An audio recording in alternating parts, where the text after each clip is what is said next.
नमस्कार दोस्तों, आपका स्वागत है हमारे YouTube चैनल आंसर देखो पर। देखिए, राजस्थान पुलिस के लिए हम मॉक टेस्ट नंबर 9 लेकर आए हैं हम यहाँ पर। ये आपके लिए काफ़ी इम्पोर्टेंट है क्योंकि आगामी जो परीक्षा है आपकी राजस्थान पुलिस की, उसके अकॉर्डिंग हमने ये पेपर लिया है। इसी तरीके से हमने ये पेपर को बनाया है जिस तरीके से आपके पार्ट ए के अंदर आपके कंप्यूटर और रीजनिंग क्वेश्चन पूछे जाएंगे, पार्ट बी के अंदर आपके जीके जनरल साइंस, आपकी इंडियन लेवल की जो इंटरनेशनल लेवल की करंट अफेयर्स है, और इस तरीके से पॉलिटी वगैरह के जो क्वेश्चंस पूछे जाएंगे। और आपका जो पार्ट सी होगा उसके अंदर राजस्थान जीके के क्वेश्चन पूछे जाएंगे, और साथ में आपका पार्ट डी जो होगा, पार्ट डी के अंदर आपके बाल अपराध से संबंधित महत्वपूर्ण प्रश्न जो पूछे जाएंगे। तो यहाँ हमने उसी तरीके से आपको पेपर बनाया है। अगर आपको वीडियो अच्छा लगता है तो वीडियो को जरूर लाइक करें, चैनल को सब्सक्राइब करना ना भूलें, साथ ही बेल आइकन दबाना ना भूलें। तो देखिए, पहला प्रश्न देखते हैं। सबसे पहले पहला प्रश्न दिया हुआ है आपका। देखिए, पहला प्रश्न जो है ये कंप्यूटर से रिलेटेड है, तो इसके पहले प्रश्न के बारे में बात करते हैं। किस प्रकार की मेमोरी को सामान्य टेम्परेरी या अस्थायी स्टोरेज कहते हैं? देखिए, अस्थायी स्टोरेज जिसको हम बोलते हैं वोलेटाइल मेमोरी, वोलेटाइल मेमोरी, ठीक है, ये आपको याद रखना। वोलेटाइल का मतलब होता है अस्थायी, ठीक है। तो वोलेटाइल मेमोरी जो होती है ये आपकी रैम होती है, ठीक है। रैम जो है ये वोलेटाइल मेमोरी होती है, तो इसका आंसर हो जाएगा डी ऑप्शन, रैम।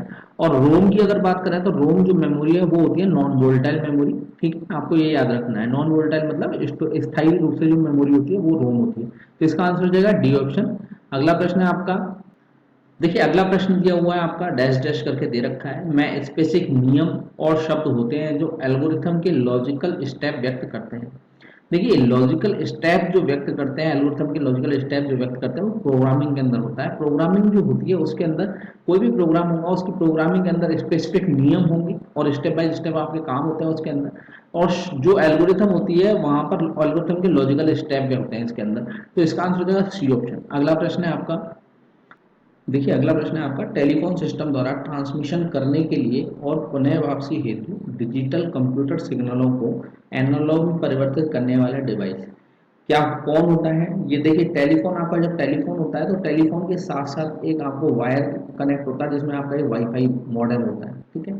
मॉडेम जिसको हम मॉडेम बोलते हैं, मॉडेम का काम होता है मॉड्यूलेशन और डिमॉड्यूलेशन करना सिग्नलों का, ठीक है। डिजिटल सिग्नलों को मॉड्यूलेट करता है और डिमॉड्यूलेट करता है। तो एनालॉग में परिवर्तित करने वाला, कंप्यूटर सिग्नलों को एनालॉग में परिवर्तित करने वाला कौन हो गया? इसका आंसर हो जाएगा ए ऑप्शन, मॉडेम। अगला प्रश्न देखते हैं आपका।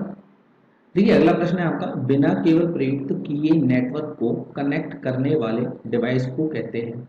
देखिए, जो डिवाइस होता है उस डिवाइस को कहा जाता है जब दो डिवाइस आपस में एक दूसरे से कनेक्ट हो, वो भी बिना किसी तार के द्वारा कनेक्ट है, तो ऐसी कनेक्शन को हम बोलते हैं वायरलेस कनेक्शन। इन दोनों डिवाइसों का बीच में आपस में जो कनेक्शन है वो कहलाता है वायरलेस कनेक्शन। तो यहाँ एक क्वेश्चन हुआ है, दिया हुआ है कि बिना केबल प्रयुक्त किए नेटवर्क को कनेक्ट करने वाले डिवाइस को कहते हैं हम वायरलेस कनेक्शन कहते हैं। तो इसका आंसर हो जाएगा डी ऑप्शन। अगला प्रश्न है आपका, स्प्रेडशीट के निम्नानुसार परिभाषित सेल को निम्नानुसार परिभाषित किया जाता है? देखिए, स्प्रेडशीट के जो सेल होते हैं उनको बोला जाता है रो और कॉलम का इंटरसेक्शन कहा जाता है। तो इसका आंसर हो जाएगा ए ऑप्शन, रो और कॉलम का इंटरसेक्शन। अगला प्रश्न है आपका, सॉफ्टवेयर का प्राथमिक प्रयोजन डेटा को अब परिवर्तित करता है? देखिए, डेटा को जो है वो सूचना में परिवर्तित करता है जो सॉफ्टवेयर होता है, तो ठीक है। तो इसका आंसर हो जाएगा बी ऑप्शन, सूचना में परिवर्तित करना। तो इसका आंसर हो जाएगा बी ऑप्शन। अगला प्रश्न है आपका, ऐसे एप्लीकेशन के लिए मैग्नेटिक टेप प्रैक्टिकल नहीं है जिनमें डेटा शीघ्र रिकॉल किया जाना है क्योंकि टेप है। देखिए, टेप जो होते हैं ये टेप होते हैं आपके सिक्वेंशियल एक्सेस मीडियम होता है जिनमें सिक्वेंस से काम चलता है पूरा का पूरा। मैग्नेटिक टेप जो प्रैक्टिकल नहीं होते हैं।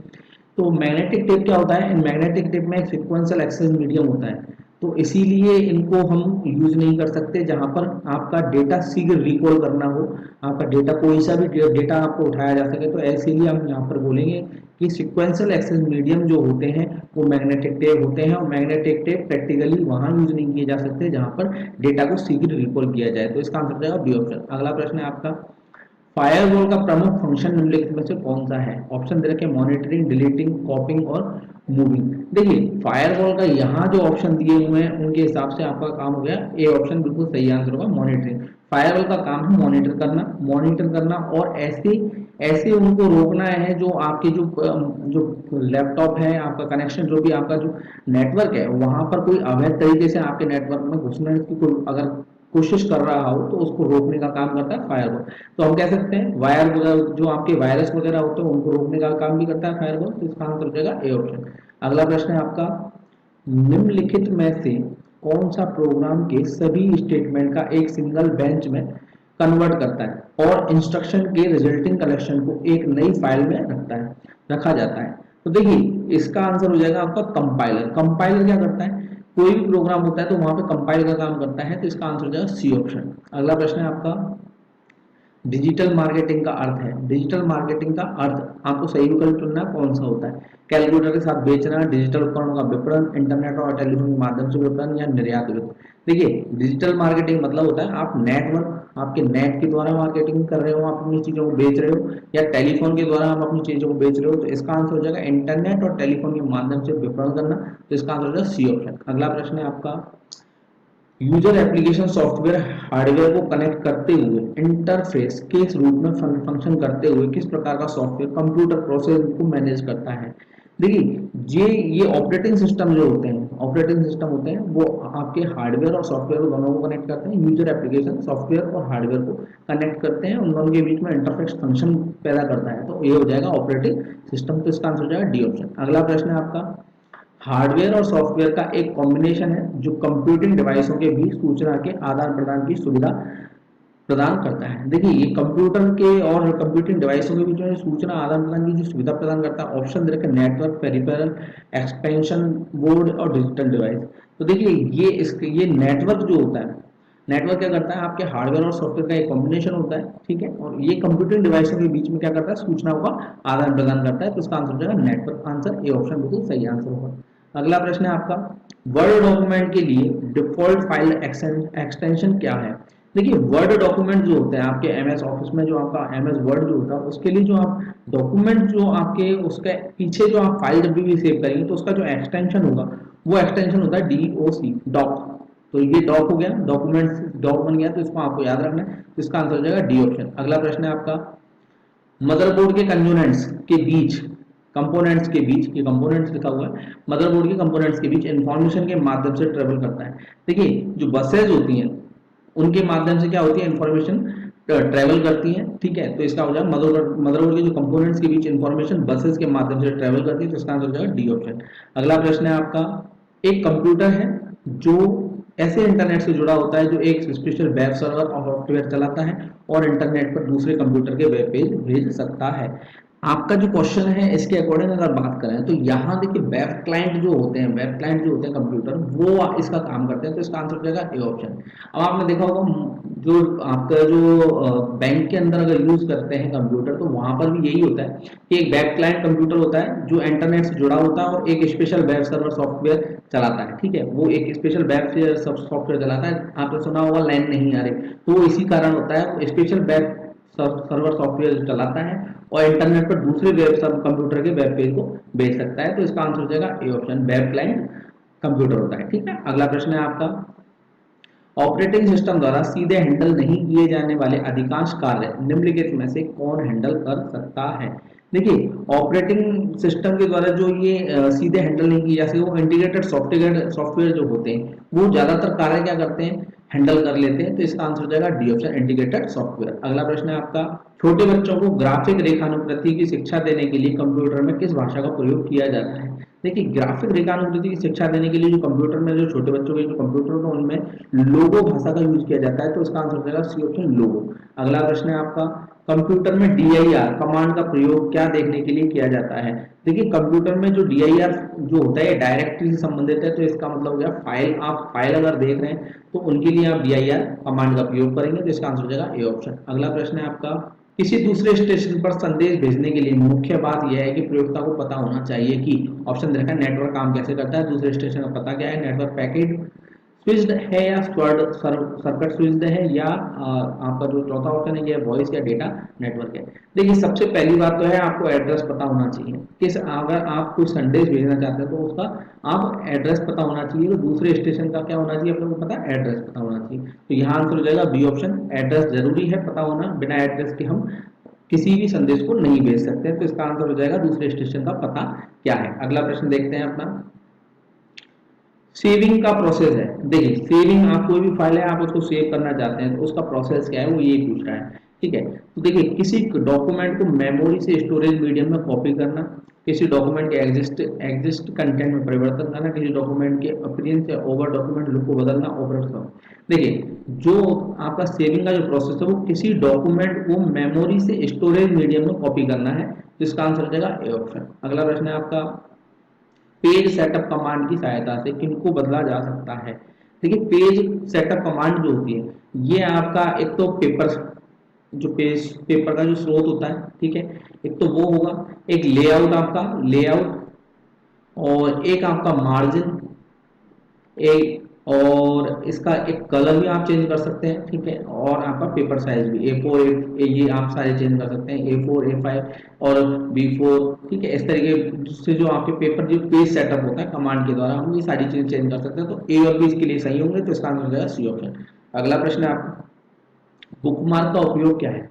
देखिए बुकमार्क का, अगर आपने कोई बुकमार्क किया है तो वो बुकमार्क क्या होता है, दस्तावेज के विशेष स्थान पर ले जाने के लिए बुकमार्क किया जाता है, तो इसका आंसर है बी ऑप्शन। इसके लिए आप एक एग्जांपल से भी आप समझ सकते हैं, यदि आप कंप्यूटर पर कोई साइट आप यूज कर रहे हैं, ठीक है, और आप उस साइट को बार बार यूज कर रहे हैं, तो आप उसको बुकमार्क करके रख लीजिए। और आप बुकमार्क करके रखेंगे तो आप जब अपना जो ब्राउजर है उसको खोलेंगे, वहां से बुकमार्क के ऑप्शन में जाके आप अपने उस साइट को डायरेक्ट आप खोल सकते हैं, आपको कुछ करने की जरूरत नहीं पड़ेगी, ठीक है। और इसी तरीके से एक अपन जो नॉर्मल लाइफ में यूज करते हैं वो हम ये कह सकते हैं कि जैसे आपकी कोई बुक है और बुक के अंदर आपने एक डोरा सा आपने देखा होगा, एक धागा होगा, ठीक है, आप कोई अगर बुक पढ़ रहे हैं और उसके बीच में अगर आप उस कागज कार्ड को फंसा दें या डोरे को फंसा दें आपने पढ़ते पढ़ते, और अगले दिन आपको पढ़ना है, तो आप उस पेज से आप कहाँ, उसी पेज पे जाएंगे उस धागे के द्वारा, ठीक है। तो आप ये कह सकते हैं कि बुकमार्क इस तरीके से होता है, काम करता है, तो ये दस्तावेज के एक विशेष स्थान पर ले जाने का कार्य करता है, तो इसका आंसर हो जाएगा बी ऑप्शन। अगला प्रश्न है आपका, फाइंड विकल्प से क्या खोजा जा सकता है। देखिए फाइंड विकल्प की बात करें तो फाइंड विकल्प से आप देखिए फॉर्मेट भी खोल सकते हैं, कैरेक्टर्स भी खोल सकते हैं, सिंबल्स भी खोल सकते हैं, तो इसका आंसर हो जाएगा डी ऑप्शन, उपरोक्त सभी। अगला प्रश्न है आपका, हेडर या फुटर किस पेज पर डिफॉल्ट रूप से मुद्रित होता है। देखिए हेडर या फुटर जो होता है, हेडर फुटर की बात करें तो कोई पेज है, ठीक है, ये A4 साइज पेज मान लेते हैं, और इसका हेडर ये ऊपर होगा और फुटर कहाँ होगा, नीचे की साइड में। और ये आपके हर पेज पर, वर्ड में अगर आप कर रहे हैं तो ये हर पेज पर काम करेगा, ठीक है, हर पेज में ऐसा होता है, हेडर और फुटर होता है, तो इसका आंसर हो जाएगा हर पेज पर होता है, तो इसका आंसर हो जाएगा डी ऑप्शन। अगला प्रश्न है आपका, देखिए अगला प्रश्न जो दिया हुआ है यहाँ पर, यहाँ हेक्साडेसिमल में संख्या दी हो, आपको ऑक्टल में कन्वर्ट करनी है, ठीक है। 16 जिसका बेस होता है वो हेक्साडेसिमल होता है, और ऑक्टल में कन्वर्ट जिसका होती है वो उसका बेस होता है 8, ठीक है। अब यहाँ आपको ऑक्टल में कन्वर्ट करनी है, तो इससे पहले आपको क्या करना पड़ेगा, जितने भी ये नंबर दिए हुए हैं तो उन सभी नंबरों को बाइनरी कोड में बदलना पड़ेगा, फिर उसके बाद में आपको ग्रुपिंग करनी पड़ेगी 3 3 की, ठीक है। यहाँ बाइनरी में जब आप चेंज करेंगे तो ग्रुप बनाएंगे, आपको 4 का ग्रुप बनाना होगा, फिर उसके बाद में यहाँ 3 3 की पेयरिंग करनी पड़ेगी। तो सबसे पहले हम देख लेते हैं। देखिए हेक्साडेसिमल में कोई भी संख्या होती है तो 9 के बाद में अगर बात करें तो यहाँ 10 से जो भी संख्या है वो A, 11, B, ठीक है, और जो 12 होती है वो C होता है, ऐसे 15 तक हम संख्याएं लिखते हैं, ठीक है। तो इसमें देखते हैं, सबसे पहले C के बारे में बात करते हैं, तो यहाँ C लिखा हुआ है, C का मतलब क्या हो गया 12। 12 को बाइनरी में कन्वर्ट कैसे करेंगे हम, इस तरीके से 12 में भाग लगाएंगे 2 का, ठीक है, 2 छिक्की 12, जीरो शेष, तो यहाँ जीरो लिख देंगे शेष, और यहाँ पर लिख देंगे 6। 2 से फिर भाग लगाएंगे तो यहाँ हो जाएगा आपका 3 बार जाएगा और यहाँ पर जीरो शेष बचेगा। 2 से फिर भाग लगाएंगे तो यहाँ 1 शेष बचेगा, और 1 शेष बचेगा और 1 बार भाग जाएगा पूरा का पूरा, ठीक। तो इस तरीके से वैल्यू हो जाएगी। तो इसका 4 का ग्रुप जो लिखा जाएगा वो किस तरीके से हो गया, 1 1 0 0, ठीक है। अब बात करते हैं दूसरी। अब दूसरा क्या है आपका 7।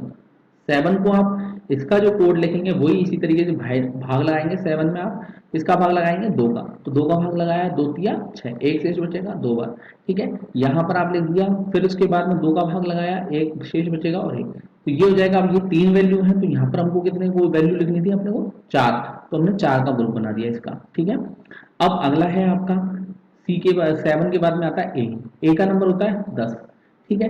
तो 10 का मतलब आप इसको 1 0 1 0, जब आप इसको बाइनरी में कन्वर्ट करेंगे तो ये इस तरीके से हो जाएगा, ठीक है।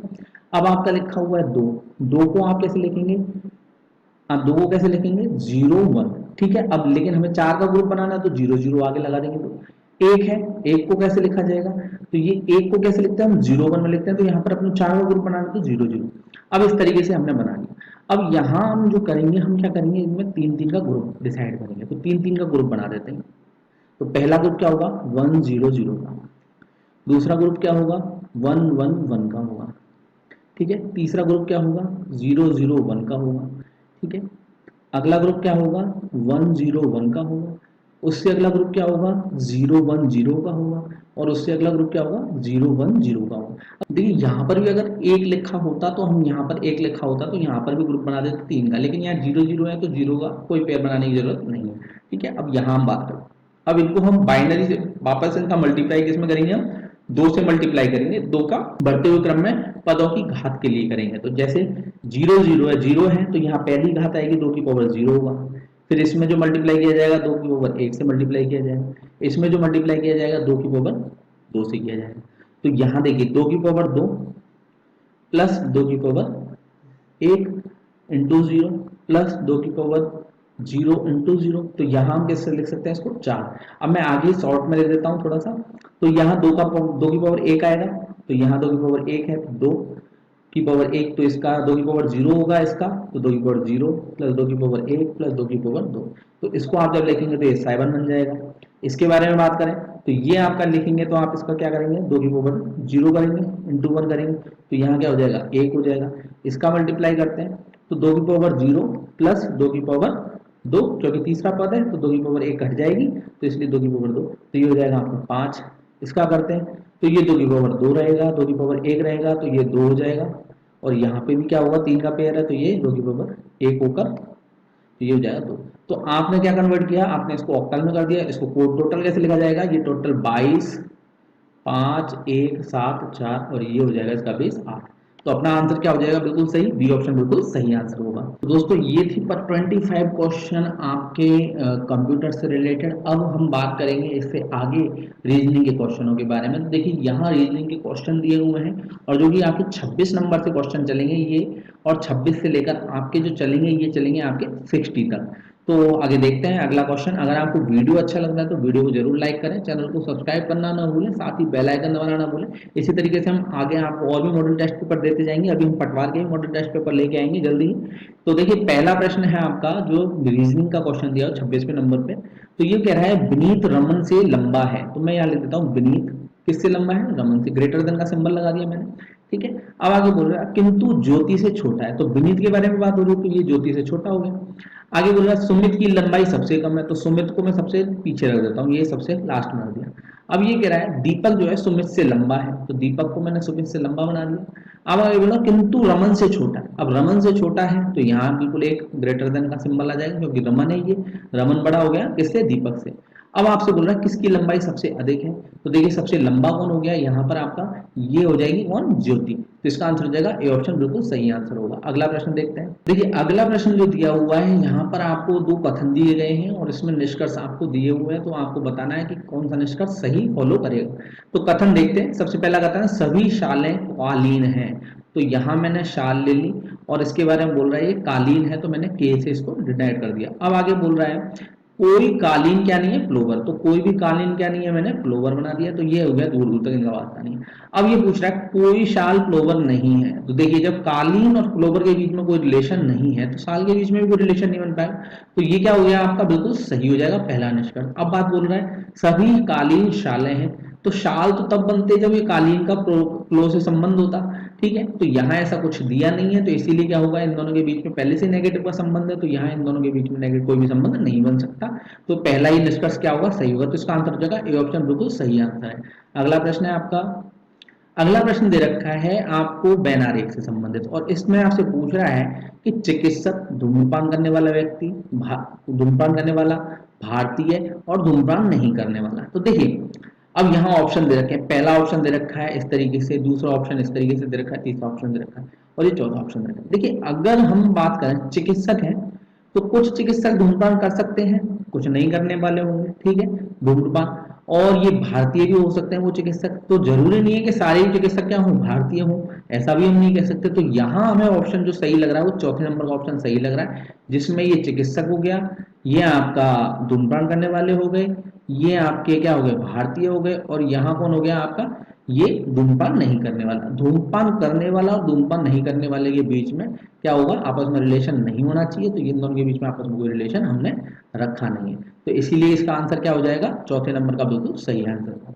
अगला प्रश्न है आपका, देखिए अगला प्रश्न जो दिया हुआ है इसमें आपको कागज को मोड़कर छेद किए गए हैं और उसके खोलने के बाद वह किस तरीके से दिखेगा, तो आपको उत्तर आकृति दी गई है, आपको बताना है कौन सी आकृति कौन सी सही होगी। तो सबसे पहले तो देखिए कागज को देख लीजिए आप, कागज को किस तरीके से फोल्ड किया है। सबसे पहले आपका ये कागज था, इस कागज को इन्होंने इस तरीके से फोल्ड किया, फिर उसके बाद में इस तरीके से फोल्ड किया और फिर उसको इस तरीके से फोल्ड कर दिया। अब यहाँ दिए हुए डॉट, तो आप जब इसको खोलेंगे तो सबसे पहले आप इसको वापस ऐसे ही खोलेंगे, ये बन जाएगा आपका, ठीक है। अब ये देखिए आपने यहाँ जब इसको खोला तो ये इस तरीके से बना। अब इस वाले पेज की बात करते हैं हम, इसको जब वापस इस तरफ लेके आएंगे, आप ऐसे लेके आएंगे, तो यहाँ आपके ये दो डॉटेड जो है, एक तो यहाँ आएगा, एक यहाँ आएगा और एक यहाँ और एक यहाँ भी आ जाएगा, ठीक है। अब ये हो गया आपका इस तरीके से पूरा का पूरा आधा पेज, ठीक है। अब यहाँ देखिए आधा हो चुका है। अब इसको जब आप वापस पूरे को खोलेंगे तो ये डॉटेड यहाँ आएंगे दो, और दो डॉटेड यहाँ आएंगे, इसी तरीके से दो डॉट यहाँ आएंगे और दो डॉट आपके यहाँ आएंगे। तो ये आपका डायग्राम कौन सा बिल्कुल सही आंसर होगा, ए ऑप्शन बिल्कुल सही आंसर होगा। अगला प्रश्न है आपका, ए का अर्थ होता है गुणा, ठीक है, और बी का अर्थ है घटाना। तो यहाँ हम देख लेते हैं, तो 7 है, ए का अर्थ है आपका गुणा और बी का अर्थ है घटाना, तो बी का अर्थ घटाना है तो ये -17 कर दिया। सी का अर्थ है जोड़ना, तो प्लस का कर दिया सिंबल हमने सी की जगह और यहाँ 88 लिख दिया। डी का अर्थ है आपका भाग देना, तो भाग लगाया हमने और यहाँ लिख दिया 11, और ए का अर्थ जो है आपका गुणा करना है, तो यहाँ लिख दिया हमने 6। अब आप इसको सॉल्व करेंगे तो देखिए सबसे पहले भाग को सॉल्व करेंगे, तो 11 8 88, गुणा दिया हुआ है अर्जुन 48, ये हो जाएगा। 7 - 17 करेंगे तो ये हो जाएगा -10 बचेंगे, और यहाँ पर माइनस के 10 48 में घटाएंगे तो क्या बचेगा 38। तो इसका आंसर हो जाएगा बी ऑप्शन, वो सी ऑप्शन बिल्कुल सही आंसर होगा, सॉरी सी ऑप्शन बिल्कुल सही आंसर होगा, तो 38 का आंसर हो जाएगा। अगला प्रश्न देखते हैं। अगला प्रश्न, दिए गए विकल्पों में से विषम शब्द अक्षर संख्या युग्म को चुनिए। आपको विषम शब्द अक्षर संख्या चुननी है आपको। देखिए ए ई दे रखा है, तो इसका नंबर हम देखते हैं, तो ये 1 नंबर, ये 5 नंबर, बीच का डिफरेंस कितना होगा 4, ये 9 है और ये 15 है, ठीक है, 9 और ये 15 हो गया। यू और ए है इनके बीच का, और जी एच है। देखिए यहाँ कोई एक सीरीज नहीं बन रही है, लेकिन ये देखें जी एच 7 और 8, इन दोनों का कोई भी, ये दोनों समांतर नहीं है बिल्कुल, आई ओ भी बिल्कुल सेम नहीं हो सकते, क्योंकि आई और ओ के बीच में काफी डिफरेंस है, यू और ए के बीच में काफी डिफरेंस है। तो अपना जो आंसर हो जाएगा डी ऑप्शन बिल्कुल सही आंसर होगा, क्योंकि जी एच क्या है, क्रमबद्ध है, वर्णमाला में एक साथ आने वाले अक्षर है, तो इसका आंसर हो जाएगा डी ऑप्शन। अगला प्रश्न है आपका, दिए गए विकल्प में संबंधित शब्द अक्षर शब्दों संख्याओं को चुनिए। देखिए 9 7 यहाँ लिखा है 2, 8 4, आगे क्या है, तो 9 7 है, इनको आप अगर इनके बीच का डिफरेंस निकालें तो 2 होगा, और 8 और 4 के बीच का डिफरेंस अगर निकाल दो तो 4 होगा, तो इसका आंसर हो जाएगा ए ऑप्शन, 4 बिल्कुल सही आंसर होगा। अगला प्रश्न है आपका, 4 + 3 = 25 है, 8 + 4 = 80 है, और 3 + 2 बराबर क्या होगा। तो देखिए 4 है, 4 का स्क्वायर करते हैं तो ये होता है 16, 3 का स्क्वायर करते हैं 9, 25 हो जाता है। 8 है, 8 का स्क्वायर करते हैं 16, और 4 का स्क्वायर करते हैं, 8 का स्क्वायर होता है 64, सॉरी 8 का स्क्वायर हो गया 64, और 4 का स्क्वायर हो गया आपका 16, तो 64 और 16 कितने हो गए 80, और 3 का स्क्वायर करें तो 9, और 2 का स्क्वायर करें तो 4, तो इसका आंसर हो जाएगा 13, तो इसका आंसर हो जाएगा सी ऑप्शन बिल्कुल सही आंसर होगा। अगला प्रश्न है आपका, देखिए अगला प्रश्न जो दिया हुआ है यहाँ पर आपसे घड़ी का क्वेश्चन है, यहाँ पर पूछा है 6 बजे से 7 बजे के बीच किस समय घड़ी की मिनट की सुई घंटे की सुई से 3 मिनट आगे होगी, या 3 मिनट आगे की बात कर रहे हैं तो 6 से 7 के बीच में। देखिए आप इसको डायरेक्ट नहीं बता सकते 3 मिनट आगे कब होगी कैसे होगी, तो इसको आप एक तरीका मैं आपको बता देता हूँ। देखिए मिनट दूरी की बात करते हैं सबसे पहले, तो घड़ी के अंदर जो भी आपके 1 2 3 ये लिखे हुए हैं, ये मिनट दूरी मान लेते हैं, तो ये 5 मिनट दूरी हो गया, ये 10 मिनट दूरी हो गया, ये 30 मिनट दूरी हो गया, ठीक है, इस तरीके से। ये 3 से आप मल्टीप्लाई करेंगे तो 15 मिनट दूरी हो गया, ऐसे 4 से करेंगे तो ये 20 मिनट दूरी हो गया, तो 5 का मल्टीप्लाई करते हुए हम जाते हैं। तो हम बात करें अगर कि घड़ी की जो घंटे वाली सुई और मिनट वाली सुई के बारे में बात करते हैं, तो मिनट वाली सुई 1 घंटे में कितनी दूरी तय करती है, मिनट वाली सुई करती है 1 घंटे में 60 मिनट दूरी, ठीक है। जबकि घंटे वाली सुई होती है 1 घंटे में कितनी दूरी तय करती है, घंटे वाली सुई वो 5 मिनट दूरी तय करती है, ठीक है। अब हम बात करें कि जो 1 घंटे में दोनों के बीच के डिफरेंस कितना रहा, या फिर हम ये कह सकते हैं मिनट वाली सुई ने कितनी दूरी अधिक तय करी, तो मिनट वाली सुई जो दूरी तय करती है वो 60 में से हम 5 घटा लें तो 55 मिनट दूरी अधिक तय करी है, हम ये कह सकते हैं, ठीक है, 55 मिनट दूरी अधिक तय करी है, हम ये कह सकते हैं इसको। अब आगे अपन बात करते हैं। तो देखिए यहां हम ये कह सकते हैं कि भाई 55 मिनट की दूरी जो अधिक तय करी वो कितने मिनट में करी, 60 मिनट में। 55 मिनट दूरी तय करी, किसने करी, आपकी अधिक दूरी तय करी इसने, ये मिनट वाली सुई ने। वो कितने मिनट में करी, 60 मिनट में। ठीक है। अब 1 मिनट में बात करें तो 1 मिनट दूरी तय करने में उसको कितना समय लगेगा, तो ये हो जाएगा समय कितना लगेगा, तो 60/55, तो हो जाएगा 12/11 मिनट में। ठीक है, कितने मिनट में हो जाएगा, 12/11 मिनट में हो जाएगा इसका समय। अब ये 12/11 जो आया, तो ये 5 से डिवाइड किया हमने, 5 से इसको भाग लगाया तो ये 12 बार जाएगा, 5 से ये जाएगा तो 11 बार जाएगा, ये हो जाएगा। अब ये देखिए आप 6 बजे से घंटे वाली सुई जो आएगी, घंटे वाली सुई जो आएगी वो कितने बजे तक आएगी, 6 बजे से लेके आएगी, वो 6 तक सुई आएगी घंटे वाली सुई। तो 6 × 5 कर दें हम, तो ये कितना हो गया, 30। अब ये पूछ रहा है मिनट वाली सुई 3 मिनट आगे होनी चाहिए, तो यहाँ 30 मिनट किसका जोड़ दिया, 3 को जोड़ दिया। ठीक है। अब हमें किसका मल्टीप्लाई करना होगा, 12/11, यही दूरी उसको तय करनी है, 33 × 12/11, तो 11 से कट गया 3 बार, तो ये हो जाएगा 12×3 = 36। तो जो आपका जो टाइम हो रहा होगा वो हो रहा होगा 6:36 का टाइम हो रहा होगा, जब घड़ी की मिनट वाली सुई घंटे वाली सुई से क्या होगी, 3 मिनट आगे होगी। तो इसका आंसर हो जाएगा सी ऑप्शन, बिल्कुल सही आंसर होगा।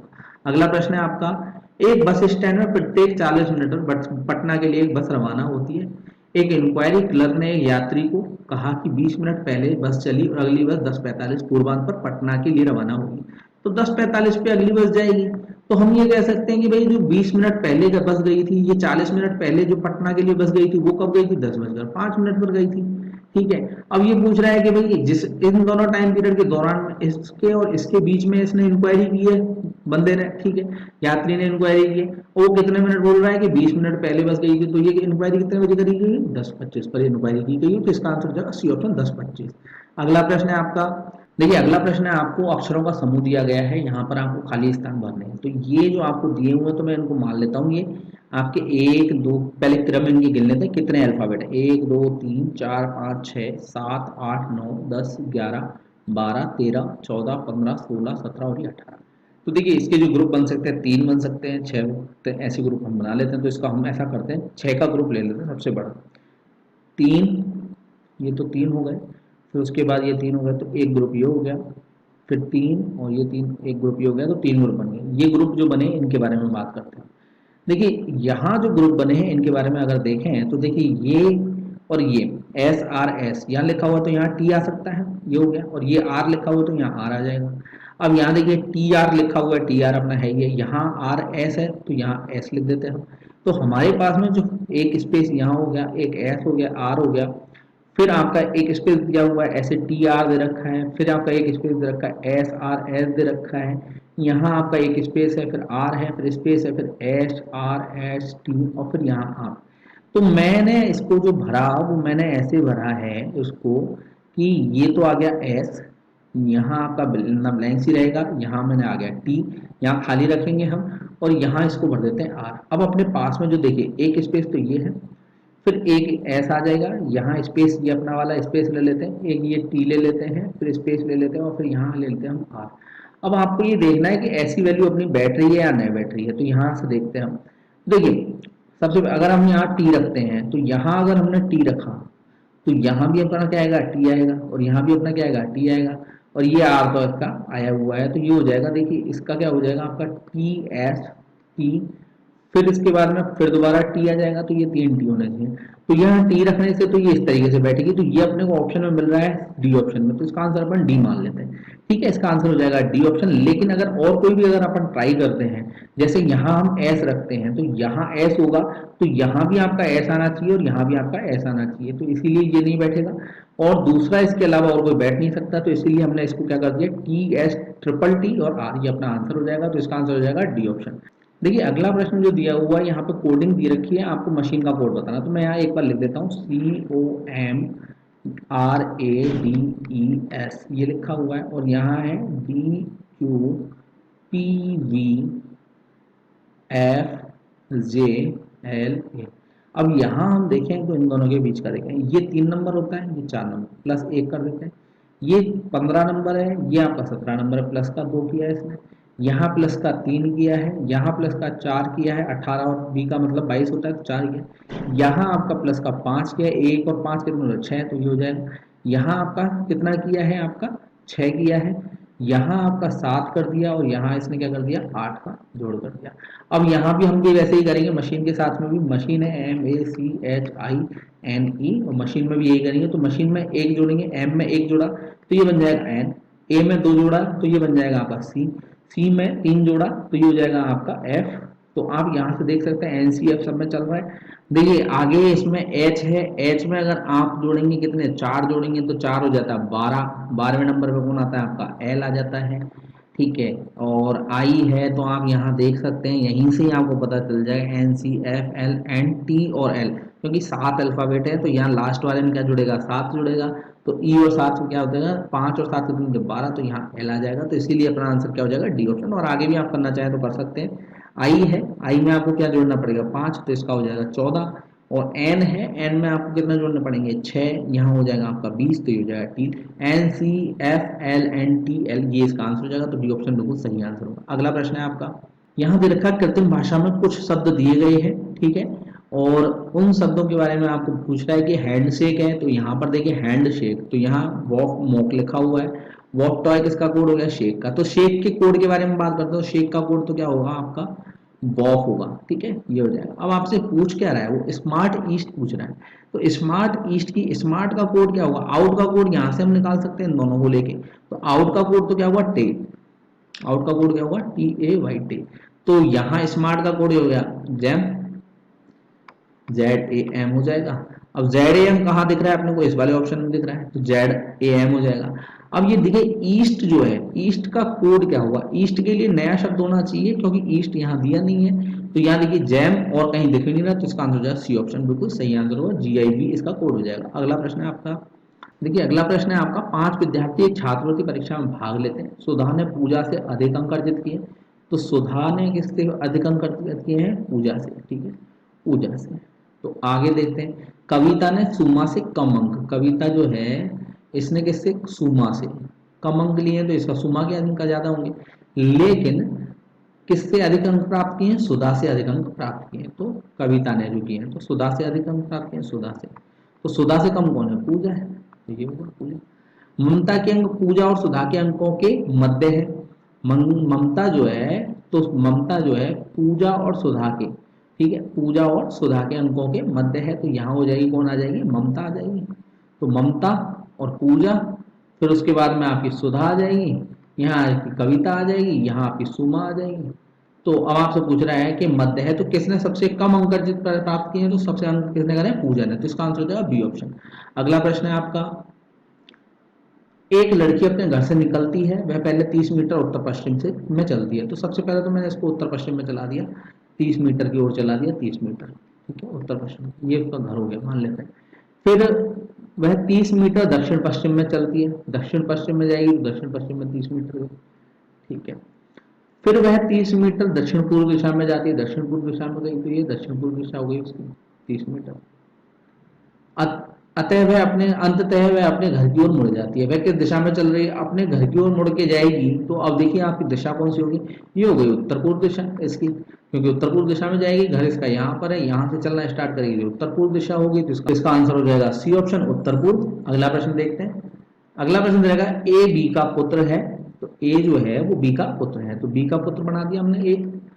फिर बोल रहा है जबकि बी और सी एक दूसरे की बहनें हैं, बी और सी क्या है, एक दूसरे की बहनें हैं, तो ये एक दूसरे की बहनें बना दी बी और सी। ई सी की क्या है, माँ है, ई जो है सी की माँ है, तो ई को हमने क्या बना दिया, सी की माँ बना दिया। यदि डी ई का पुत्र है, डी जो है वो ई का पुत्र है, तो सी का भाई होगा, बी का भी भाई होगा, ठीक है। तो निम्न में से कौन सा कथन सत्य है, डी जो है ए का मामा है, बिल्कुल सही है। ई बी का भाई है, नहीं है। डी ए का कजन है, ये भी नहीं है। बी और डी भाई है, बी और डी भाई है, नहीं हो सकता। बी बहन है, डी भाई है, ठीक है। बी और डी भाई नहीं हो सकते दोनों आपस में, तो इसका जो आंसर होगा वो इसका आंसर हो जाएगा डी ए का क्या हो गया, मामा हो गया, तो इसका आंसर हो जाएगा ए ऑप्शन। अगला प्रश्न है आपका, दी गई आकृति में कितने त्रिभुज हैं। देखिए इस त्रिभुज को आप इसको आकृति को देखें तो आप एक बार समझिए, ये आकृति कुछ ऐसी आकृति है, ये आकृति इस तरीके की आकृति है, ठीक है, आप इसको सीधा करेंगे तो ये आकृति इस तरीके से दिखेगी आपको। तो इसमें जो त्रिभुज होते हैं वो 16 होते हैं, डायरेक्ट आप कह सकते हो 16 त्रिभुज होते हैं, तो इसका आंसर हो जाएगा सी ऑप्शन 16। अगला प्रश्न है आपका, आकृति में त्रिभुज की संख्या बताइए। आकृति ये दी हुई है, इसमें आपको त्रिभुज की संख्या बतानी है, तो यहाँ पे नंबर डाल देता हूँ 1 2 3, इनका सबका जोड़ेंगे तो 6 हो जाएगा। यहाँ भी 1 2 3, तो इसका नंबर डालेंगे तो ये भी कितना हो जाएगा, 6 हो जाएगा। अब ये 6 और प्लस 6 कितने हो गए, 12। अब नीचे आप देखिएगा 1 2 3, आप इनको सबको जोड़ेंगे तो ये कितने हो जाएंगे, 6 6 12, ठीक है, और प्लस का 6 और कर देंगे क्योंकि नीचे भी यहाँ कितने होंगे, 6 होंगे, तो ये हो जाएंगे 6 और 12 18। तो इसका आंसर हो जाएगा ए ऑप्शन बिल्कुल सही आंसर होगा। अगला प्रश्न है आपका, पासे से संबंधित ये प्रश्न है, यहाँ पर आपका पूछ रहा है नंबर 2 के विपरीत कौन सा अंक पाया जाएगा। तो देखिए यहाँ मैं ऐसा करूं, या तो मैं ऐसा करूं कि एक सतह कॉमन लूं, दो पास से दो चित्रों में एक सतह कॉमन वाले चित्र उठाऊं, या मैं ऐसा करूं कि दो सतह जहां कॉमन आ रही हो और अपना ये दो भी एक सिंगल छूटा हुआ हो। तो देखिए पहला और ये तीसरा, इसको देखिए 4 और 1 क्या है, कॉमन है। तो हमें पता है जब कॉमन सतह होती है तो शेष छूटी हुई सतह क्या होती है, एक दूसरे के विपरीत होती है। तो यहाँ देखिए 6 और 2 क्या हो जाएगा, एक दूसरे के विपरीत, तो 2 के विपरीत कौन हो जाएगा, 6 हो जाएगा। आप इसको ऐसा नहीं करना चाहते तो ऐसा करना चाहते हैं तो ऐसा भी कर सकते हैं कि पहला और दूसरे नंबर का उठाएंगे तो 6 6 के बाद में 4, क्लॉकवाइज घुमा देते हैं हम, 6 6 के बाद में 4 4 के बाद में 1, और यहाँ देखिए 6 6 के बाद में 3 3 के बाद में कौन आ जाएगा, 5। ये सब तो एक दूसरे के अपोजिट हो जाएंगे, 4 के विपरीत 3 हो जाएगा, 1 के विपरीत 5 हो जाएगा, छूटा हुआ कौन रहेगा, 2 2 के विपरीत कौन हो जाएगा, 6। तो इसका आंसर हो जाएगा ए ऑप्शन। अगला प्रश्न है, देखिए अगला प्रश्न जो दिया हुआ है यहाँ पर आपका कैलेंडर का क्वेश्चन है, 5 जुलाई 1996 को बुधवार है और इसी तिथि को 1980 में कौन सा वार हो, वो ये पूछ रहा है। तो देखिए आप इसको कर सकते हैं, सबसे पहले तुलनात्मक विधि से देखते हैं। तुलनात्मक विधि क्या कहती है, तुलनात्मक विधि ये कहती है कि पहले तो वास्तविक वार निकालिए और जितना जोड़ा घटाया गया है उसको देखिए आप दिए गए वार से, फिर बाद में हम दूसरे का क्या करेंगे, इसी का भी वार निकालेंगे, इसी तरीके से जोड़ देंगे घटा देंगे जितना इसमें पहले में किया हुआ। तो देखिए सबसे पहले 5 जुलाई के बार की बात करते हैं। 5 जुलाई, जुलाई का कोड होता है आपका 0। 1996 1900 शताब्दी, तो 0 कोड होगा 1900 का, और 96 का 96, और आपकी जो लीप ईयर की संख्या होगी वो भी 24। तो इसका 7 से भाग लगाएंगे तो ये हो जाएगा 125 टोटल, और 7 से जब भाग लगाएंगे तो यहाँ बचेंगे आप 6। तो वास्तविक बार तो छठे नंबर का होना चाहिए, लेकिन दिया गया क्या है, बुधवार, तो यहाँ कितना घटा के लिखा गया, माइनस का 2 करके लिखा गया। अब यहाँ देखिए 1980 इसी बार की बात कर रहा है, तो 5 जुलाई 0, फिर 1900 का कोड 0, 80 का 80 आ जाएगा, लीप ईयर की संख्या कितनी हो जाएगी 20, 7 से भाग लगाएंगे तो ये हो जाएगा 105 बटे 7, 7 से ये पूर्णतः विभाजित होगा तो यहाँ 0 शेष बचेगा, तो ये 0। तो इसमें से भी हम क्या करते हैं, -2 करते हैं। अभी -2 तो लिख नहीं सकते, तो इनको 0 की जगह हम 7 लिख सकते हैं, तो यहाँ हो जाएगा 5। अब देखिए 4 का मतलब बुधवार होता है, तो 5 का मतलब क्या होगा, गुरुवार। तो अपना आंसर हो जाएगा ए ऑप्शन बिल्कुल सही आंसर होगा, गुरुवार। देखिए इसको दूसरे तरीके से भी कर सकते हैं, हम करना चाहते हैं तो दूसरे तरीके से ऐसे कर सकते हैं कि भाई इन दोनों साल के बीच का डिफरेंस निकालें, 1980 और 1986 के बीच का। तो इन दोनों के क्योंकि सेम डेट दी हुई है, अपने को सेम डेट पे काम करना है, तो यहाँ डिफरेंस हम निकाल सकते हैं। तो इनके बीच का डिफरेंस होगा 16 साल का। लीप ईयर की संख्या भी निकालनी पड़ेगी, तो एक होगी आपकी 84 लीप ईयर होगी, एक 88 लीप ईयर होगी, 92 होगी, और यहाँ फरवरी आपकी जो है इंक्लूड है 96 की, तो इसलिए 96 की क्या होगी, लीप ईयर। तो 4 लीप ईयर हो गई। 7 से इसको भाग लगा के देखिए, 7 से भाग लगाएंगे तो ये हो जाएगा 4, इसमें आपके शेष बचेंगे 6 शेष बचेंगे। ठीक है, अब 6 शेष बचे हुए हैं, दिया गया बार आपको बुधवार है, तो आपको पीछे घटाना पड़ेगा दिए गए बार में से आपको। तो 4 को 4 में से 6 तो नहीं घटाए जा सकते, तो हम 4 की जगह इसको लिख सकते हैं 11। 11 क्यों, तो इसमें 7 जोड़ दिया, 7 और 11 कितना हो गया, 7 और 4 कितना हो गया 11, 11 में से 6 गए तो कितने बचे 5। और 5 का मतलब क्या होगा, यहाँ पर दिया गया बार अपने वो कौन सा होगा, गुरुवार। 5 का मतलब क्या हो गया, गुरुवार। तो इसका आंसर हो जाएगा ए ऑप्शन, बृहस्पतिवार बिल्कुल सही आंसर होगा। अगला प्रश्न देखते हैं आपका। अगला प्रश्न है, महाभारत को इस तरीके से लिखा गया है, तो उस भाषा में तुलसीदास को क्या लिखा जाएगा, ये पूछ रहा है। अब देखिए इसमें क्या लिखा है, तो सबसे पहले तो समझने वाली बात है। देखिए सबसे पहले एम देखें और यहाँ टी देखें, तो ये टी उठकर कहाँ आया, सबसे पहले आया, तो फिर उसके बाद में क्या आया, एम को इसने आगे खिसका दिया। अब ये वाला ए उठ के यहाँ आ गया तो ए आ गया। देखिए ऐसे लिखा गया, सबसे पहले टी लिखा, फिर एम एज इट इज होगा, फिर इसका ए लिखा, फिर ए एज इट इज होगा, फिर इसका आर लिखा, फिर उसका आर के बाद में यहाँ एच बिल्कुल एज इट इज होगा, फिर इसका ए लिखेगा, फिर इसका लेगा ए बिल्कुल एज इट इज होगा, फिर यहाँ आपका लिखेगा एच, और फिर ये हो जाएगा बी। तो इसी तरीके से हम तुलसीदास को लिख सकते हैं। तो देखिए एस है तो सबसे पहले तो एस लिखेंगे, टी एज इट इज रहेगा, फिर ये एस है तो ये एस हो जाएगा, फिर यू एज इट इज रहेगा, फिर यहाँ ए है तो फिर ये हो जाएगा, फिर एल एज इट इज रहेगा, और ए है फिर इसके बाद में, फिर ए आ जाएगा, फिर एस लिख देंगे यहाँ पर हम, फिर यहाँ डी है तो डी आ जाएगा, और यहाँ कौन आ जाएगा, आई आ जाएगा। तो यहाँ आपका S T S U A L, S T S U A L, A S D I, तो ये बिल्कुल सही आंसर होगा। तो इसका आंसर हो जाएगा बी ऑप्शन। अगला प्रश्न देखते हैं। देखिए अगला प्रश्न दिया हुआ है आपका, किसी कोड भाषा को ध्यान रखते हुए, कोड इसमें ध्यान रखते हुए लक्ष्य 100 को 108 लिखा गया है। तो लक्ष्य को ये लिख रहा है L U X S O A P, इसको लिख रहा है ये 108।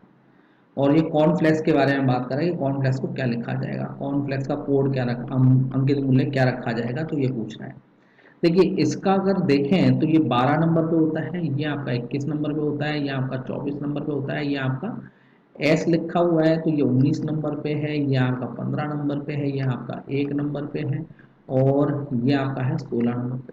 इनको सबको आप जोड़ेंगे तो देखिए ये जोड़ने के बाद में आप देख सकते हैं 2 1 3 4 7 7 और 9 हो गए आपके 16, और 5 हो गए आपके 21, और एक 22, 22 और 6 28 की 8, और 2 और एक 3 और 2 5 और 2 7 और एक 8 और एक 9, और 9 और एक 10, 108 टोटल बनता है। तो इसी तरीके से इनको भी जोड़ सकते हैं आप, इनको जोड़ेंगे आप तो सी का नंबर 3, ओ का नंबर 15, आर का नंबर 18, एन का नंबर 14, एफ का नंबर 6, एल का नंबर 12, ई का नंबर 5, और एक्स का नंबर हो गया आपका 24। आप इनको सबको आप जोड़ते हैं तो ये देखिए 3 और 5 18, 18 36, 36 और 14 आपके हो गए 36, और 14 हो गए आपके 50, और 6 56, 56 और 12 हो गए आपके 58, और 5 73, और 24 97। तो इसका आंसर हो जाएगा बी ऑप्शन, बिल्कुल सही आंसर होगा 97।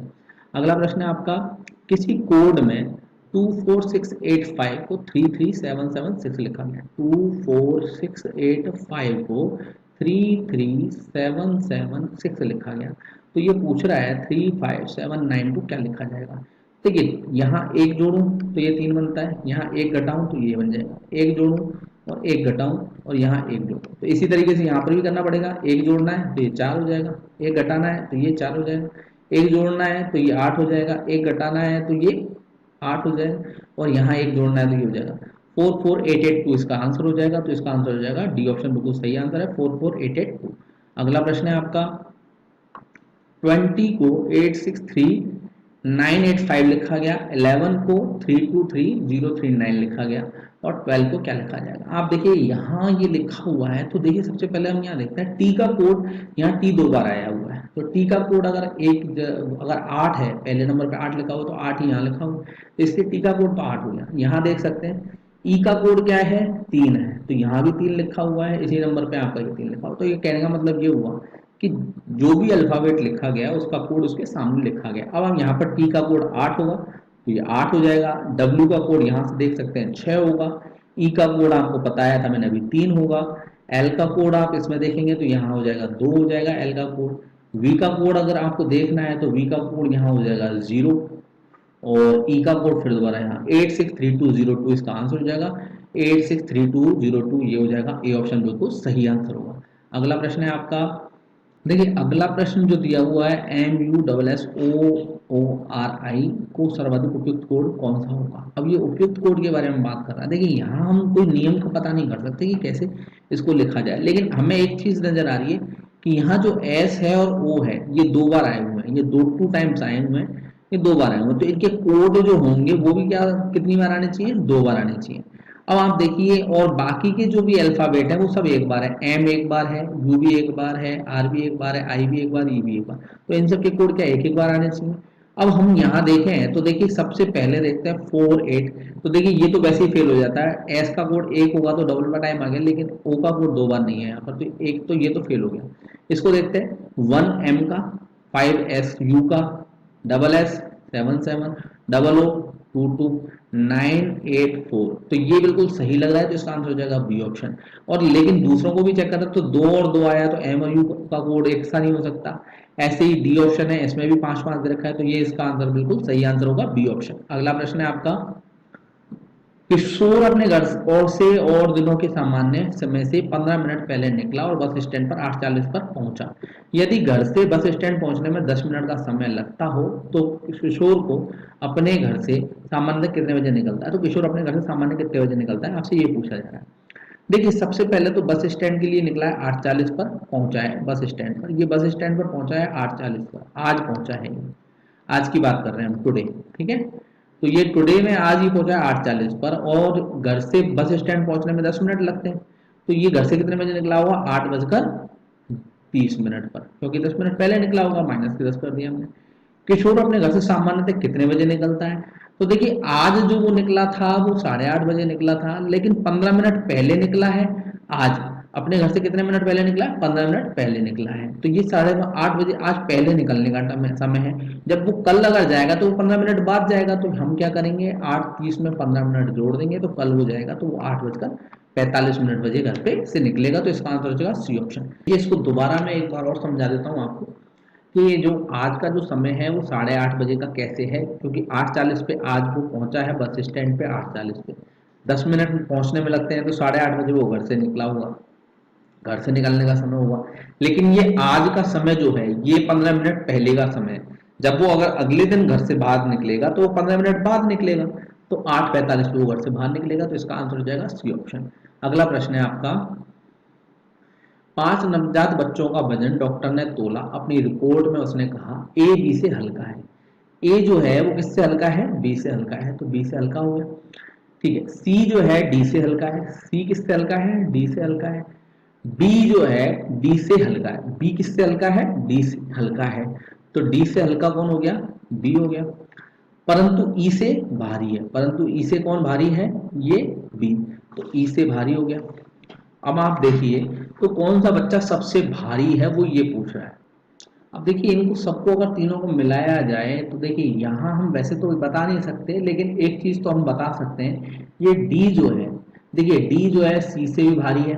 ठीक है, और यहाँ बी से भी भारी है, ई से भी भारी है, और बी किससे? ए से भी भारी है। तो इस तरीके से हम देखें तो ये सारी वैल्यू जो रहेंगी वो पीछे रहेंगी किसके? डी के। तो डी सबसे भारी होगा, तो यहाँ आंसर हो जाएगा डी ऑप्शन, बिल्कुल सही होगा। कौन सा बच्चा भारी हो गया? डी ऑप्शन अपना, डी बिल्कुल भारी होगा। तो इसका आंसर हो जाएगा बी ऑप्शन। अगला प्रश्न है आपका, देखिए जो अगला प्रश्न है इसमें देखते हैं, तो ये 5 बंदे हैं, 5 बच्चे हैं जो छात्र हैं, छात्राएं हैं, और ये अध्यापक के सामने खड़े हैं। टी मध्य के छात्र की बाईं तरफ खड़ा है। तो मध्य का छात्र मान लेते हैं कोई ये बंदा है और इसके बाईं तरफ खड़ा है, तो बाएं ओर ऐसे टी हो गया। परंतु किंतु पी के दाईं ओर है, तो पी के दाईं ओर इस तरीके से बना दिया। क्यू पी से दाहिनी ओर तीसरे स्थान पर है। पी से दाहिनी ओर तीसरे स्थान पर, तो ये पी का दायां इस तरफ होगा, 1 2 3, यहाँ क्यू आ जाएगा। और तीसरे स्थान पर किंतु एस के बाईं ओर खड़ा है, तो ये एस के बाईं ओर खड़ा है, तो एस यहाँ आ जाएगा। अब देखिए 5 बच्चे थे, 1 2 3 4 तो आ चुके हैं, यहाँ कौन हो जाएगा? आपका आर आ जाएगा। तो P T R Q S इसकी वैल्यू हो जाएगी, पी टी आर क्यू और एस। ये इसके बैठ खड़े होने का तरीका हो जाएगा। तो अध्यापक में बाएं हाथ की ओर से, अध्यापक में बाएं हाथ की ओर से गिनती करते हुए पंक्ति में छात्रों का क्रम बताइए। बाएं हाथ अध्यापक किससे बोल रहा है? अध्यापक की तरफ से बाएं हाथ की ओर। तो ये अध्यापक की तरफ से अगर देखते हैं तो यहाँ अध्यापक खड़ा होगा, तो अध्यापक के बाएं हाथ की तरफ से बात करें तो अध्यापक का बायां हाथ इस तरफ होगा, तो एस क्यू आर टी और पी, ये इनके बैठने की व्यवस्था होगी। S Q R T P, B option बिल्कुल सही आंसर होगा। अगला प्रश्न है आपका, देखिए अगला प्रश्न दे रखा है, कुछ घोड़े व उतनी संख्या में व्यक्ति कहीं पैदल जा रहे हैं और उन व्यक्तियों में आधे लोग घोड़ों की संख्या पर बैठे हैं, पीठ पर बैठे हैं, शेष लोग पैदल जा रहे हैं। यदि मैदान में चलते पैरों की संख्या 80 है तो वहां व्यक्तियों की संख्या कितनी होगी? तो सबसे पहले तो देखिए यहाँ बात करते हैं घोड़ों के बारे में और ये आदमियों के बारे में। तो आदमी और घोड़ों की संख्या बराबर बोली हुई है, तो देखिए उन व्यक्तियों में से आधे लोग, घोड़े और आदमियों की संख्या बराबर है, तो एक्स और एक्स मान लेते हैं इनकी संख्या। अब आधे लोग घोड़ों पर बैठे होंगे, तो आधे लोग रोड पर चल रहे होंगे, तो x/2 आदमी आधे चल रहे होंगे, और इनके पैर जो होंगे वो रोड पर होंगे, तो 2 इंटू x/2 आदमियों की संख्या हो गई। ठीक है, ये आदमी हो गए। अब घोड़ों की बात करें तो घोड़े रोड पर पूरे चल रहे होंगे, तो ये x है, और इनके पैरों की संख्या कितनी होगी? 4, और टोटल पैरों की संख्या कितनी दे रखी है? 80। तो यहाँ आप देखेंगे तो ये 5x हो जाएगा, 80 हो जाएगा, और x की वैल्यू जब आप निकालेंगे तो ये हो जाएगा 16। तो यहाँ x की वैल्यू क्या होगी? 16। तो वहाँ आदमियों और घोड़ों की संख्या बराबर है, तो यहाँ आदमियों की संख्या पूछा है, तो इसका आंसर हो जाएगा डी ऑप्शन, 16 बिल्कुल सही आंसर होगा। अगला प्रश्न देखते हैं आपका। अगला प्रश्न देखा है, एक पार्टी में आए 20 व्यक्ति, प्रत्येक व्यक्ति दूसरे व्यक्ति को एक मात्रा में एक पेन देता है, परंतु हरि ने किसी को पेन नहीं दिया, तो बताएं कितने लोगों, कितने पेन पार्टी में बांटे हैं? तो सबसे पहले तो जब आप मान लेते हैं कि 20 के 20 लोग अगर पेन देते हैं तो ये इसका तरीका होगा 20 इंटू 19, 20 माइनस 1, ठीक है। तो इनके जो पेनों की संख्या होगी 20 इंटू 19, तो ये 380 पेनों की संख्या हो जाएगी, ठीक है। लेकिन अब यहां हम बात करते हैं ये कुल कब है, ये संख्या तब है जब एक दूसरे को, प्रत्येक व्यक्ति एक दूसरे को पेन बांट रहा है। लेकिन अब यहां बात कर रहे हैं कि हरि ने यहां पर पेन नहीं दिया है। जब हरि ने पेन नहीं दिया तो सीधी सी बात है 19 लोगों को इसने पेन नहीं दिया होगा। तो 19 लोगों को जब पेन नहीं दिया होगा तो 380 में से 19 आप घटा देंगे तो इसका आंसर हो जाएगा आपका कितना, 361। तो इसका आंसर हो जाएगा 361, तो इसका आंसर हो जाएगा बी ऑप्शन, बिल्कुल सही आंसर होगा। देखिए अगला प्रश्न जो दिया हुआ है इसमें कथन दिया हुआ और साथ में पूर्व धारणाएं दी हुई है। यहाँ कथन दिया हुआ उत्कृष्टता हेतु काम करने वाले शिक्षक की पुरस्कार के पात्र हैं, पुरस्कार के पात्र हैं। पूर्व धारणा क्या है, सभी शिक्षक मेहनत से काम करते हैं, ये बिल्कुल भी इसमें नहीं है, ये धारणा, इसकी अवधारणा हो नहीं सकती, क्योंकि सभी शिक्षक मेहनत से काम करते हैं तो सभी शिक्षकों को यहाँ पर उत्कृष्टता हेतु काम से पुरस्कार मिलता। अब यहाँ बोला केवल उत्कृष्ट कार्य के लिए पुरस्कार मिलता है, तो यहाँ देखिए उत्कृष्ट कार्य अगर करते हैं तो यहाँ लिखा उत्कृष्टता हेतु काम करने वाले शिक्षक ही पुरस्कार के पात्र हैं। तो ये जो धारणा है ये इसके अंतर्निहित आती है, तो इसका आंसर हो जाएगा बी ऑप्शन। सेकंड धारणा किसमें आ गई, आपकी कथन में निर्धारित करती है, तो इसका आंसर हो जाएगा बी ऑप्शन। अगला प्रश्न है आपका, दिए गए प्रश्न में घनों की संख्या ज्ञात करो। देखिए यहाँ प्रश्न जो दिया हुआ है इसमें आपको घन बताने हैं। तो सबसे पहले तो यहाँ देखें कि ये जो बेस है इसमें आपको 4 घन दिखाई दे रहे हैं, चार चार ही पीछे होंगे, ठीक है, क्योंकि ये 3 जो घन है ये किसी ना किसी चीज पर टिके हुए हैं, तो ये 3 और जोड़ देते हैं यहाँ पर 3, तो 4 4 8 और 3 11, तो इसका आंसर हो जाएगा सी ऑप्शन, बिल्कुल सही आंसर होगा। अगला प्रश्न है आपका, एक खुला पासा दिया हुआ है और इसमें आपसे पूछ रहा है कि कौन से पासे का निर्माण किया जा सकता है, आपसे ये पूछा जा रहा है। तो देखिए यहाँ देखें तो ये जो है, एक मैं इसको आपको बता देता हूँ बना के, तो इसमें जो इसमें दे रखा है इस तरीके से, तो ये जो दे रखा है ब्लैक वाला, तो ये और एक ये वाला, ये दोनों आपस में क्या होंगे, एक दूसरे के विपरीत होंगे, ठीक है। यहाँ क्योंकि हम जानते हैं सीधी रेखा में खुलने वाली स्थिति एक दूसरे के विपरीत होती है, तो ये वाला खाली और ये वाला खाली बिल्कुल एक दूसरे के साथ होगा, और ये खाली और एक ये डॉट वाला ये एक दूसरे के विपरीत होगा। तो ऐसा हम देख सकते हैं ये और ये एक दूसरे के विपरीत है, और एक इस पे ये डॉट और ये बिल्कुल एक दूसरे के विपरीत हो जाएंगे। अब हमें देखना है कि कौन से पासे का निर्माण किया जा सकता है। तो देखिए विपरीत सतह एक साथ नहीं दिखाई देनी चाहिए, तो हम यहाँ पहले इसको लेके चलते हैं, इस वाले को, तो एक इसका और इसके विपरीत कौन है, ये नहीं दिखाई दे रहा, एक खाली वाला है इसके विपरीत, तो ये खाली वाला है, ये भी हो सकता है, तो ये तो इसको मान सकते हैं, ये सही हो सकता है, ठीक है। दूसरा ये खाली वाला और ये खाली वाला, देखिए ये और ये दोनों एक दूसरे एक साथ हो सकते हैं, ये और ये वाले एक साथ हो सकते हैं दोनों, और ये जो ब्लैंक स्पेस दिया हुआ है ये वाला, तो ये वाला इनमें से कोई सा एक हो सकता है, तो ये भी इसका ये हो सकता है, सही होगा। ऐसे ही इसके बारे में बात करें तो ये भी सही हो सकता है और ये भी सही हो सकता है। तो इसके लिए जो है आंसर इसका सभी इसमें डिजाइन किए जा सकते हैं, तो इसका आंसर हो जाएगा डी ऑप्शन, सभी को इसमें बनाया जा सकता है। अगला प्रश्न देखते हैं आपका। देखिए अगला प्रश्न जो दिया हुआ है इसमें बोल रहा है कि कुछ बच्चे दक्षिण दिशा में मुंह करके खड़े हैं, दिव्या पंक्ति एकदम बाएं खड़ी है। तो यहाँ हम ऐसा कर लेते हैं, दिव्या का फेस यहाँ है तो दिव्या को यहाँ खड़ा कर देते हैं, ठीक है। अब यहाँ से चलते हैं, ये बाएं खड़ी है पंक्ति के, पंक्ति इस तरीके से चल रही है आपकी। अब दिव्या पंक्ति की एकदम बाएं खड़ी है, मिथिलेश दाएं से 5वें स्थान पर, तो दाएं से 5वें स्थान पर 1 2 3 4 और ये 5वें स्थान पर कौन हो गई, मिथिलेश। तो यहाँ हमने मिथिलेश को बिठा दिया। अब मिथिलेश के तुरंत बाएं नम्रता, क्योंकि इसका साउथ में फेस है तो यहाँ नम्रता आ जाएगी, क्योंकि इसका फेस कहाँ पर है, साउथ में, तो इसका बाएं हाथ किधर होगा, इस तरफ, तो ये हो जाएगा मित्र। और नम्रता और 3 बच्चे उसके बाएं हैं, नम्रता है और उसके 3 बच्चे कहाँ हैं, उसके बाएं खड़े हैं, तो बिल्कुल सही है।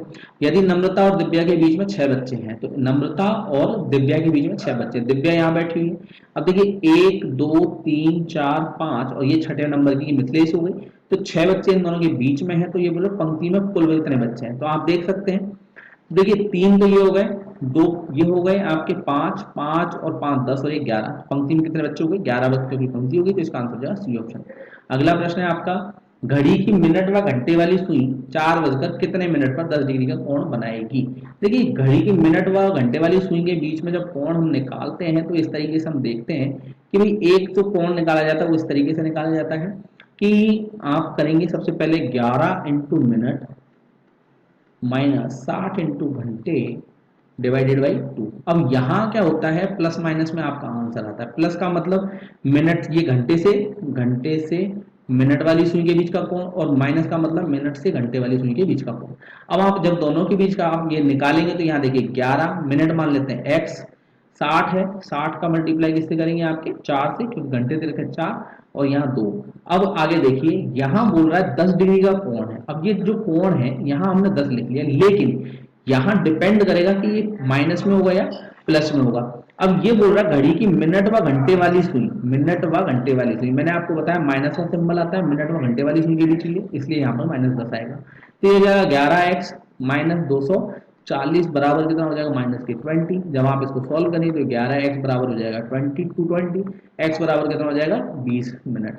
तो 20 मिनट पर क्या होगा आपका, 4:20 पर 10 डिग्री का कोण बनाएगी घंटी, घड़ी की मिनट वाली सुई घंटे वाली सुई के बीच का कोण कितना होगा 10 डिग्री का। तो इसका आंसर हो जाएगा ए ऑप्शन। अगला प्रश्न देखते हैं आप।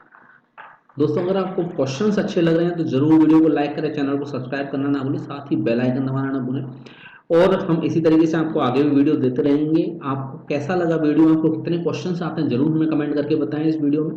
अब यहाँ से जो आगे क्वेश्चंस आएंगे वो आपके इंटरनेशनल जीके और राजस्थान जीके से रिलेटेड जो क्वेश्चंस आपके 96 से आगे चलेंगे, लेकिन यहाँ 91 95 तक जो क्वेश्चन होंगे अभी आपके, वो सारे के सारे अभी इंटरनेशनल जीके और इंडियन जीके से होंगे। यहाँ पर करंट अफेयर्स के बारे में भी आपके क्वेश्चन पूछे जाएंगे, जनरल साइंस के भी क्वेश्चन पूछे जाएंगे। तो देखते हैं अगला क्वेश्चन क्या है आपका। देखिए अगला प्रश्न है, कौन सी जनगणना में वृद्धि होने की बजाय कमी हुई। देखिए यहाँ जो ऑप्शन दिए हुए हैं, ऑप्शन देखते हैं 1911 से 21, 21 से 31, 71 से 81, 19 से 2001। अब देखिए सबसे पहली बात तो आती है कि जनगणना के बारे में बात करें, जनगणना कब से चालू की गई। सबसे पहले तो ये चीज जब समझनी जरूरी है कि जनगणना कब से चालू की गई।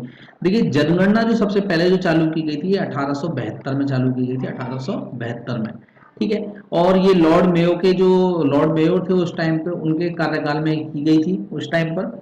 और लॉर्ड मेयो तत्कालीन गवर्नर थे उस टाइम पे, उनके समय पे की गई थी 1872 में। और 1881 में इसको रेगुलर कर दिया गया था, नियमित कर दिया गया था, ठीक है। और ये लॉर्ड रिपन का टाइम था, लॉर्ड रिपन उस वक्त लॉर्ड रिपन थे, ठीक है, गवर्नर जो थे। अब इसके बारे में बात करें तो दूसरी चीज यहाँ आपसे पूछ रहा है कि कौन सी जनगणना में वृद्धि होने की बजाय कमी हुई थी। वृद्धि होने की बजाय 1911 से 21 की जो समय था उसमें आपकी वृद्धि होने की बजाय कमी हुई थी यहाँ पर। अब यहाँ दूसरी चीज देखते हैं कि जो 21 जो है, 21 को हम जो बोलते हैं महाविभाजक वर्ष भी बोला जाता है 1921 को। महाविभाजक वर्ष क्यों बोला जाता है 1921 को, उसका कारण है कि जो 1921 से पहले क्या है, जो जनसंख्या जो थी, जनसंख्या वो घटती और बढ़ती रहती थी भारत की। लेकिन 1921 के बाद में ये जनसंख्या भारत की जो है बढ़ने लग गई, ठीक है। तो इसका आंसर जो है, हमारा क्वेश्चन जो है उसमें पूछा है कौन सी जनसंख्या जो जनगणना थी जिसमें वृद्धि में कमी हुई थी, तो 1911 से 21 में हुई थी।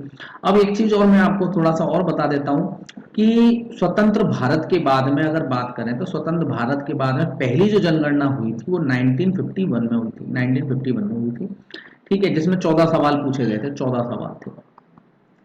अब जो सरकार है उसको, जो सरकार को जो ये जनगणना का कार्य जो संभाला गया है संघ सरकार को, वो अनुच्छेद 246 के तहत, संविधान का जो अनुच्छेद 246 है उसके तहत इसको संभाला गया है, इसको दिया गया है।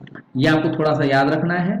और इसके बारे में और थोड़ा सा मैं आपको बता देता हूँ कि जो 2001 की जो जनगणना थी, ये 2001 की जो जनगणना थी ये पूर्णतः कंप्यूटर आधारित थी, कंप्यूटर पे आधारित जनगणना थी 2001 की जो जनगणना थी। 2011 में जो जनगणना हुई वो 15वीं जनगणना थी। और उस वक्त जो सी चंद्रमौली जनगणना के आयुक्त थे। और सबसे पहले अगर बात करें तो सबसे पहले जो आयुक्त थे वो कौन थे, उनके बारे में अगर बात करें तो देखिए जो हेनरी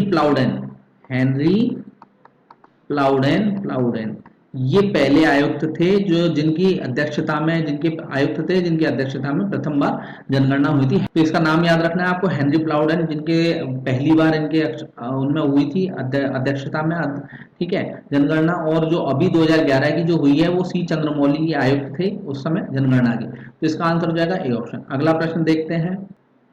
देखिए अगला प्रश्न दिया हुआ जनगणना का विभाजक वर्ष है।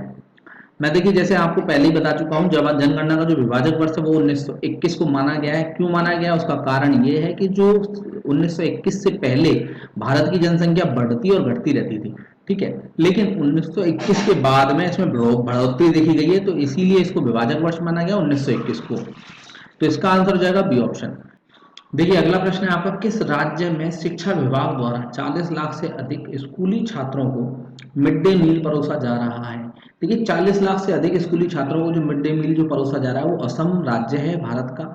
यहाँ पर सबसे ज्यादा विद्यार्थियों को 40 लाख से अधिक स्कूली छात्रों को मिड डे मील परोसा जा रहा है। अब मिड डे मील के बारे में अगर बात करें तो मिड डे मील योजना ये केंद्रीय योजना है, ठीक है, केंद्र सरकार द्वारा संचालित, भारत सरकार द्वारा संचालित एक योजना है।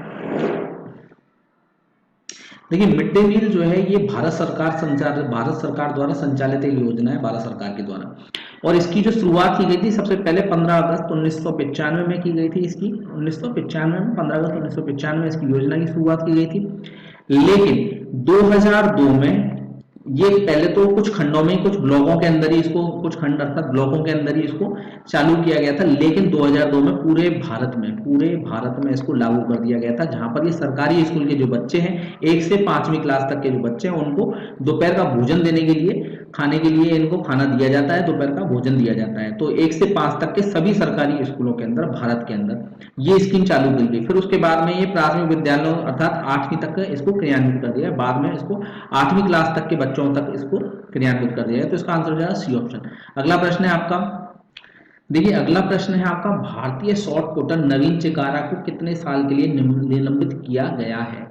देखिए जो शॉर्ट पुटर हैं, भारत के जो शॉर्ट पुटर नवीन चिकारा, इनको जो निलंबित किया गया था 4 साल के लिए निलंबित किया गया है। अब सबसे पहले तो ये बात करें कि इन्होंने कौन सी दवाई खा ली थी।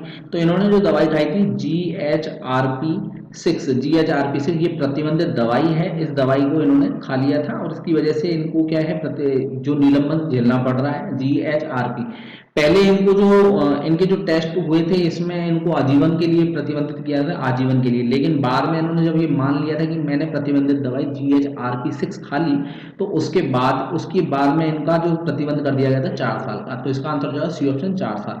अगला प्रश्न है आपका, देखिए अगला प्रश्न है, हाल ही में किस बैंक ने व्हाट्सएप पर बैंकिंग सेवाओं की शुरुआत की है? देखिए व्हाट्सएप पर जो बैंकिंग सेवाएं जो शुरुआत की है ये वो ICICI बैंक द्वारा की गई है। ये अब ये कोविड-19 जो अभी स्थिति देश में महामारी फैली हुई है पूरे वर्ल्ड के अंदर, तो उसको देखते हुए ये सुविधा चालू की गई है। ICICI ने पहले स्टैक चालू किया था, ICICI स्टैक के नाम से। तो ICICI ने स्टैक के नाम से एक पहले सुविधा चालू की थी जिसको ये व्हाट्सएप पर ले आया है। तो आपका आंसर हो जाएगा बी ऑप्शन, बिल्कुल सही आंसर होगा। अगला प्रश्न है आपका, हाल ही में किसके द्वारा कोरोना वायरस पर एक वैश्विक चित्रकला प्रतियोगिता का शुभारंभ किया गया? देखिए ये जो वैश्विक चित्रकला जो प्रतियोगिता है वो शुभारंभ किया गया ICCR के द्वारा। तो इसका आंसर हो जाएगा बी ऑप्शन। देखिए ICCR की जो फुल फॉर्म होती है, ये फुल फॉर्म होती है Indian council for culture relations, ठीक है, ये इसकी फुल फॉर्म होती है। तो इसके द्वारा ही वैश्विक चित्रकला प्रतियोगिता का शुभारंभ किया गया था। हाल ही में किसके द्वारा, ये पूछा हुआ है क्वेश्चन, किसके द्वारा कोरोना वायरस पर एक वैश्विक चित्रकला प्रतियोगिता है, तो इंडियन काउंसिल कल्चरल रिलेशंस, इसके द्वारा इसको शुरुआत की गई। तो इसका आंसर हो जाएगा बी ऑप्शन। अगला प्रश्न देखते हैं। अगला प्रश्न, विश्व का सबसे पुराना ग्रैंड स्लैम टेनिस टूर्नामेंट कौन सा है जिसे हाल ही में द्वितीय विश्व युद्ध के बाद पहली बार रद्द किया गया? देखिए इसको द्वितीय विश्व युद्ध के बाद में जो पहली बार रद्द किया गया है वो विंबलडन ओपन है। ये विश्व का सबसे पुराना ग्रैंड स्लैम टेनिस टूर्नामेंट है, विंबलडन ओपन।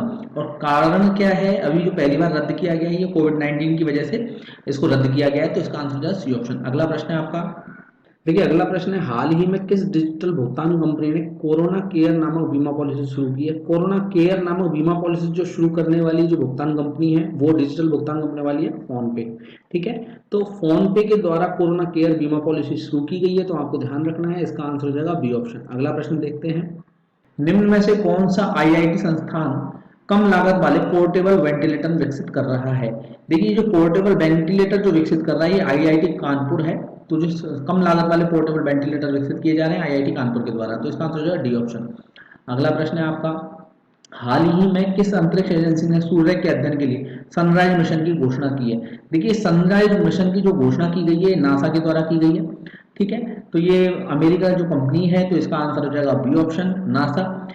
तो अगला प्रश्न आपका देखते हैं। अगला प्रश्न है, कोरोना वायरस के चलते दक्षिण अफ्रीका में भारतीय मूल की गीता राम जी का निधन हो गया, वे कौन थी? देखिए जो गीता राम जी, ये थी विषाणु, आपकी विषाणु वैज्ञानिक, ठीक है, गीता राम जी, तो ये वैज्ञानिक थी एक, और विषाणु वैज्ञानिक थी, तो इसका आंसर हो जाएगा डी ऑप्शन, विषाणु वैज्ञानिक। अगला प्रश्न है आपका, देखिए अगला प्रश्न है, संयुक्त राष्ट्र के COP26 जलवायु परिवर्तन शिखर सम्मेलन जैसे 2021 में तक स्थगित कर दिया गया है, को किस शहर में आयोजित किया जाना था? देखिए COP26, ये जो है COP का मतलब है conference of parties, conference of party, जलवायु परिवर्तन शिखर सम्मेलन होता है ये, और ये जो ग्लासगो में होना था 2020 में, नवंबर 2020 में इसको ग्लासगो में होना था, तो इसका आंसर हो जाएगा सी ऑप्शन। ग्लासगो के अंदर इसको आयोजित करना था नवंबर 2020 में, लेकिन अब इसको स्थगित करके 2021 तक स्थगित कर दिया गया है, तो इसका आंसर हो जाएगा सी ऑप्शन। अगला प्रश्न देखते हैं, कोरोना वायरस के चलते 2021 में होने वाली विश्व एथलेटिक्स चैंपियनशिप अब किस वर्ष में आयोजित की जाएगी? देखिए 2021 में जो चैंपियनशिप होनी थी ये अमेरिका के आपके यूजिन शहर में होनी थी ये, ठीक है, अमेरिका के यूजिन शहर में होनी थी, और ये 6 से 15 अगस्त 2021 में होनी थी, ठीक है। अब इसको जो स्थगित कर दिया गया है, लेकिन इसको 2022 तक इसको स्थगित कर दिया गया है, तो इसलिए 2022 में होगी, तो इसका आंसर हो जाएगा ए ऑप्शन। अगला प्रश्न है आपका, किस देश की अध्यक्षता में G20 दूसरी बैठक संपन्न हुई? देखिए G20 की दूसरी जो बैठक संपन्न हुई थी ये सऊदी अरब की अध्यक्षता में हुई थी, इसका आंसर हो जाएगा डी ऑप्शन। देखिए वीडियो कॉलिंग के द्वारा वीडियो कॉन्फ्रेंसिंग हुई थी इसकी, और इसमें जो भाग लेने वाले थे ये केंद्र वित्त मंत्री और केंद्रीय बैंक के गवर्नरों के मध्य ये दूसरी असाधारण वर्चुअल बैठक हुई थी ये। और इसमें अगर बात करें तो देखिए ये जो कब आयोजित की गई थी, 31 मार्च 2020 को आयोजित की गई थी, तो इसका आंसर हो जाएगा डी ऑप्शन। अगला प्रश्न है आपका, किस स्मार्टफोन निर्माता कंपनी ने भारत का पहला 5G स्मार्टफोन लॉन्च किया है? देखिए 5G अभी नेटवर्क की व्यवस्था है, अभी भारत के अंदर 4G नेटवर्क चल रहा है। 4G जो सबसे पहले लेके आने वाला जियो था, फिर उसके बाद में अब एयरटेल वगैरह सभी लिया है। अब यहाँ फोन के बारे में बात हो रही है कि कौन सा फोन है जो भारतीय निर्माता कंपनी, स्मार्टफोन निर्माता कंपनी है जो भारत के मार्केट के अंदर 5G स्मार्टफोन लेके आया है, वो है रियलमी।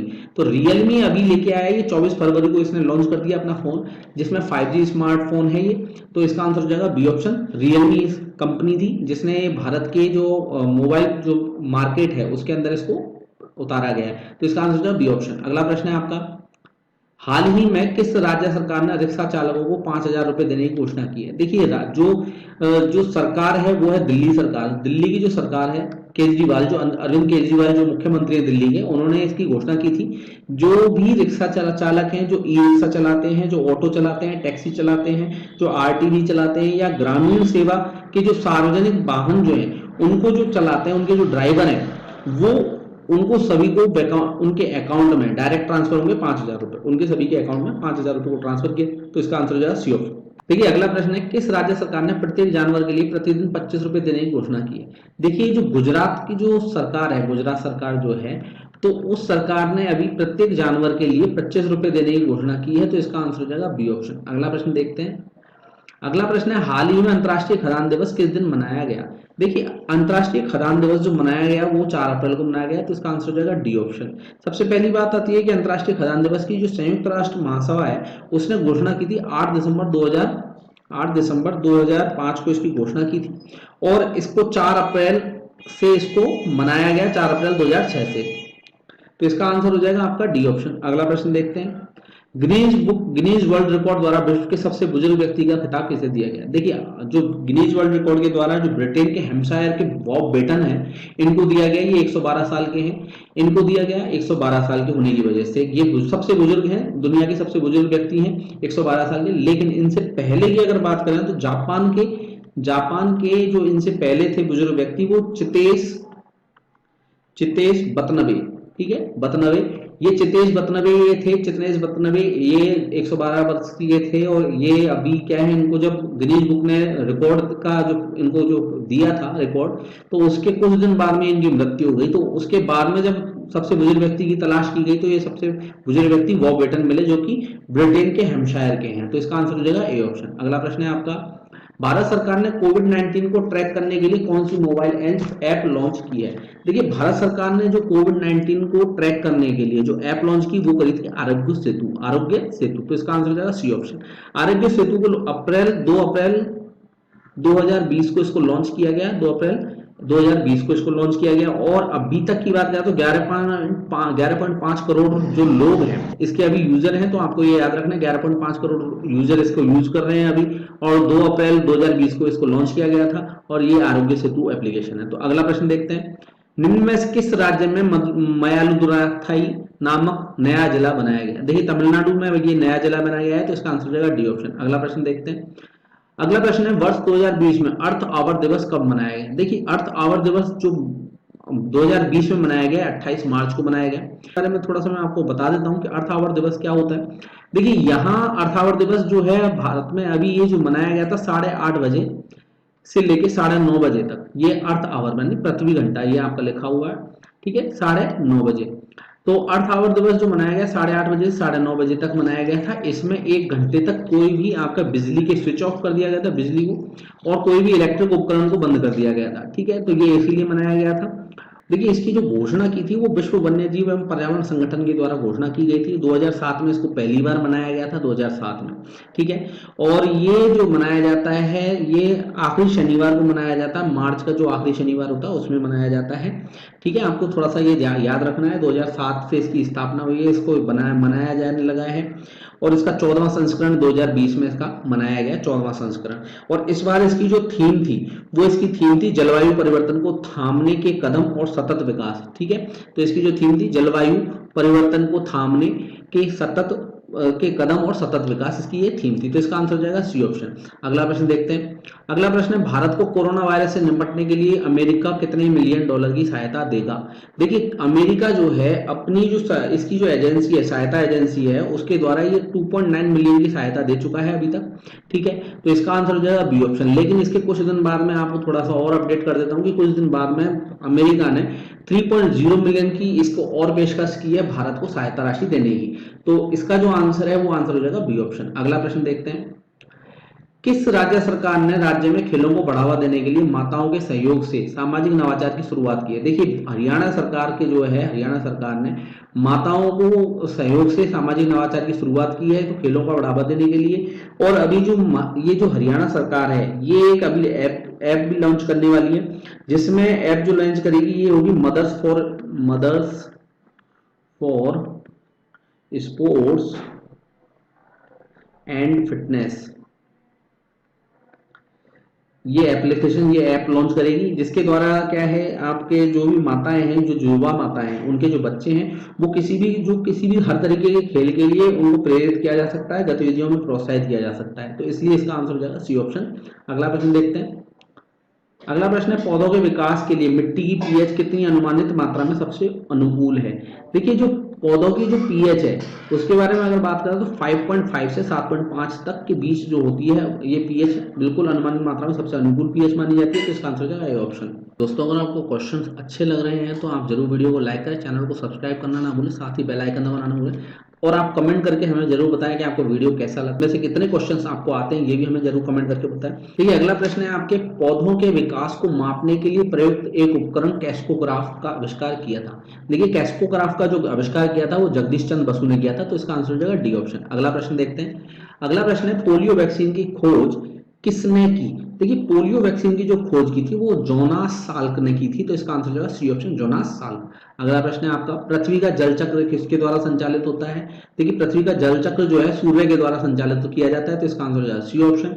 अगला है, पौधे का कौन सा हिस्सा पानी और खनिज का परिवहन करता है? देखिए, पौधे की जो ये जो जाइलम जो होता है, ठीक है, पौधे के अंदर जो जाइलम होता है वो खनिज का परिवहन करता है, पानी और खनिज का परिवहन करता है। तो इसका आंसर हो जाएगा सी ऑप्शन।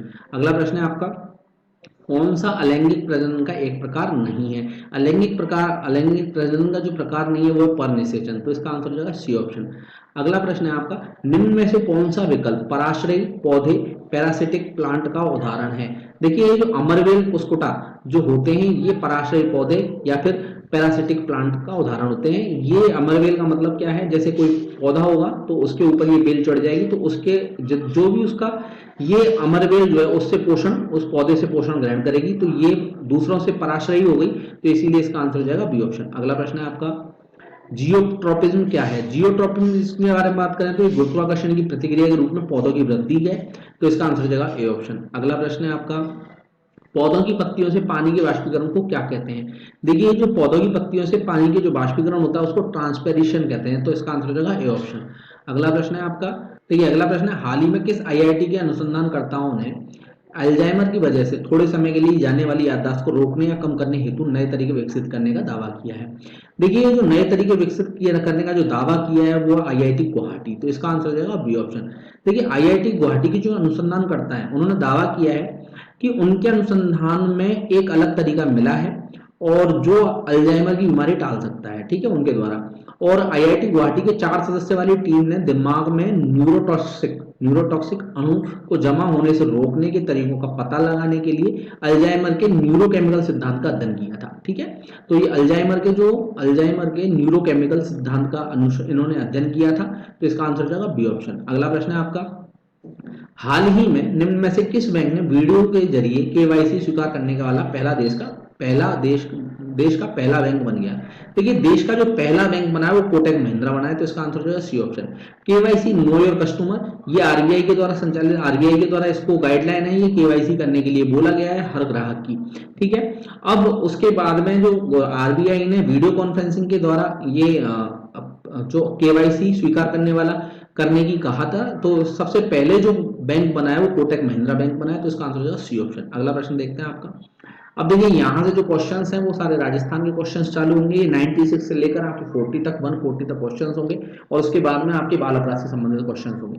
तो पहला क्वेश्चन है आपका, राजस्थान में रोम्बस का या पतंगाकार किसने कहा? राजस्थान को रोम्बस या पतंगाकार कहने वाले थे डॉक्टर रॉबिन, तो इसका आंसर हो जाएगा सी ऑप्शन, डॉक्टर रॉबिन। अगला प्रश्न है, राजस्थान की लंबाई चौड़ाई में कितने किलोमीटर का अंतर है? देखिए, राजस्थान की जो लंबाई और चौड़ाई में जो अंतर है वो है आपके 43 किलोमीटर का, तो इसका आंसर हो जाएगा सी ऑप्शन। अब लंबाई के बारे में बात करें तो पूर्व से पश्चिम की बात करें, पूर्व से पश्चिम जो राजस्थान की लंबाई है वो है 869 किलोमीटर, और उत्तर से दक्षिण की बात करें, उत्तर से दक्षिण जो लंबाई है वो है भारत की, ये राजस्थान की 826 किलोमीटर।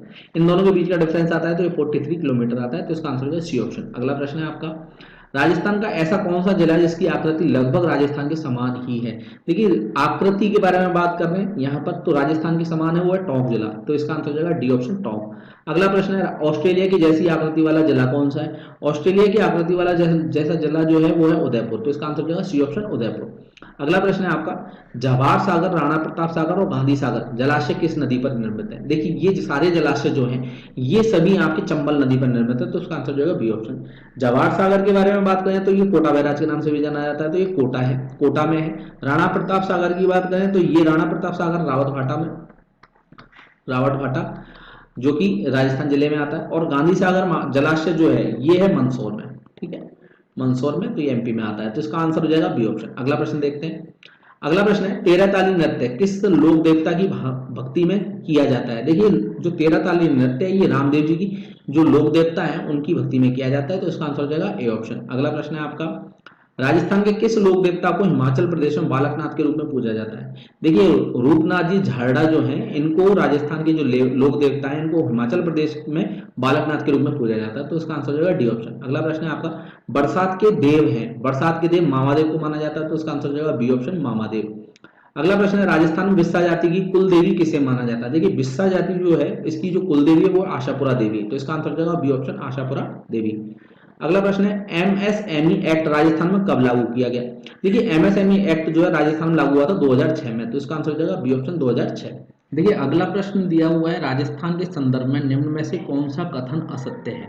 यह असंगत युग्म ढूंढना है आपको। तो देखिए, प्रथम विधानसभा अध्यक्ष, ये प्रथम विधानसभा अध्यक्ष दे रखा है इसमें तारा भंडारी, जबकि तारा भंडारी नहीं थी, ये थे नरोत्तम लाल जोशी। नरोत्तम लाल जोशी। ठीक है, तो इसका आंसर जो होगा वो यही हो जाएगा, जोशी जी, ये नरोत्तम लाल जोशी हो जाएगा। तो इसका आंसर हो जाएगा ए ऑप्शन, बाकी सही होंगे। प्रथम निर्वाचित मुख्यमंत्री टीकाराम पालीवाल बिल्कुल सही है। सर्वाधिक कार्यकाल वाले मुख्यमंत्री जो मोहनलाल सुखाड़िया थे, और प्रथम मुख्य संचेतक माथुरदास माथुर ये थे, मथुरादास माथुर, तो ये बिल्कुल सही है। तो इसका आंसर हो जाएगा ए ऑप्शन, ये गलत है। प्रथम विधानसभा अध्यक्ष असंगत युग्म होगा, क्योंकि इनके जो प्रथम विधानसभा अध्यक्ष जो थे वो थे नरोत्तम लाल जोशी। अगला प्रश्न देखते हैं आपका।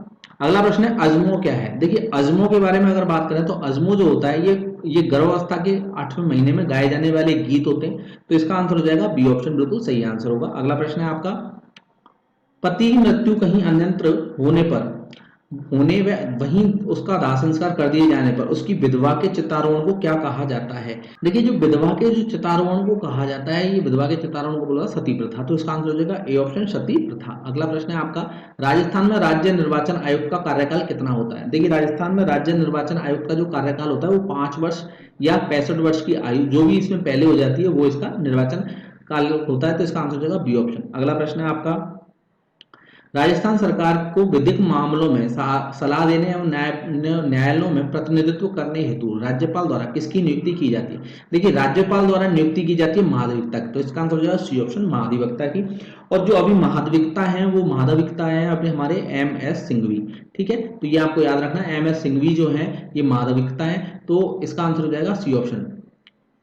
अगला प्रश्न है आपका, सुमेलित कीजिए। देखिए सुमेलित करना है आपको यहाँ पर, प्राविधिकी शिक्षा निदेशालय। प्राविधिकी शिक्षा निदेशालय जो है ये है आपका जोधपुर में। तो इसका हो जाएगा ए, इसमें आ जाएगा ए।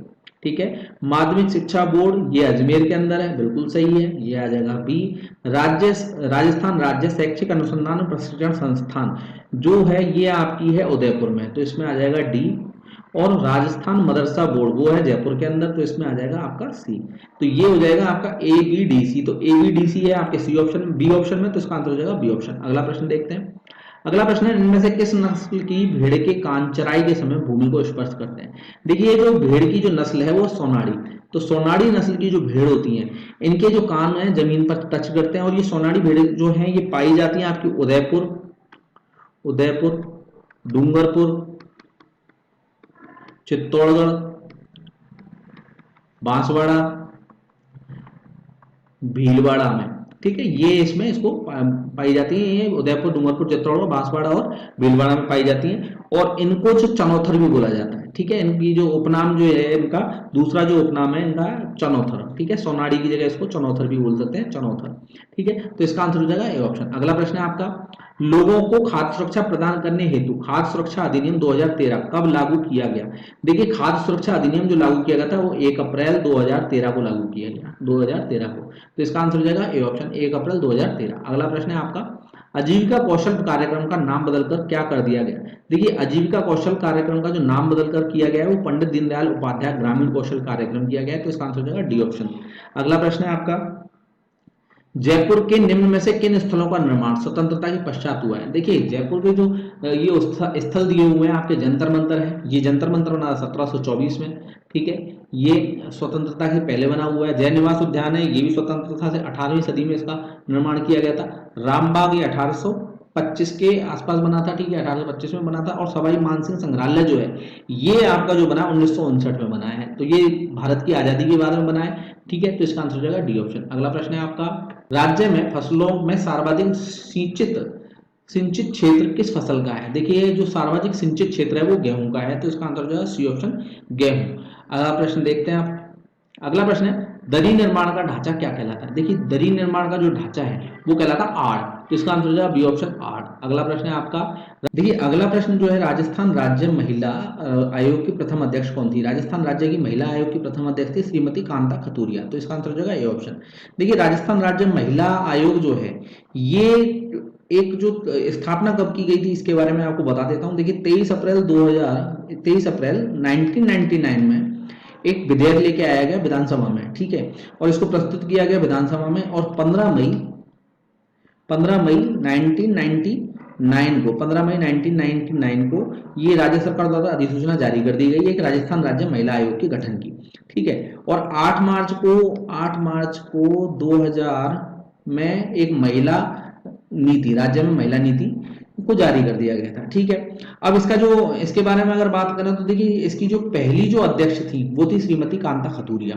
ठीक है, इसकी जो पहली अध्यक्ष थी वो श्रीमती कांता खटूरिया थी। और इनका कार्यकाल के बारे में बात करें तो इसका जो कार्यकाल होता है वो 3 साल का होता है कार्यकाल।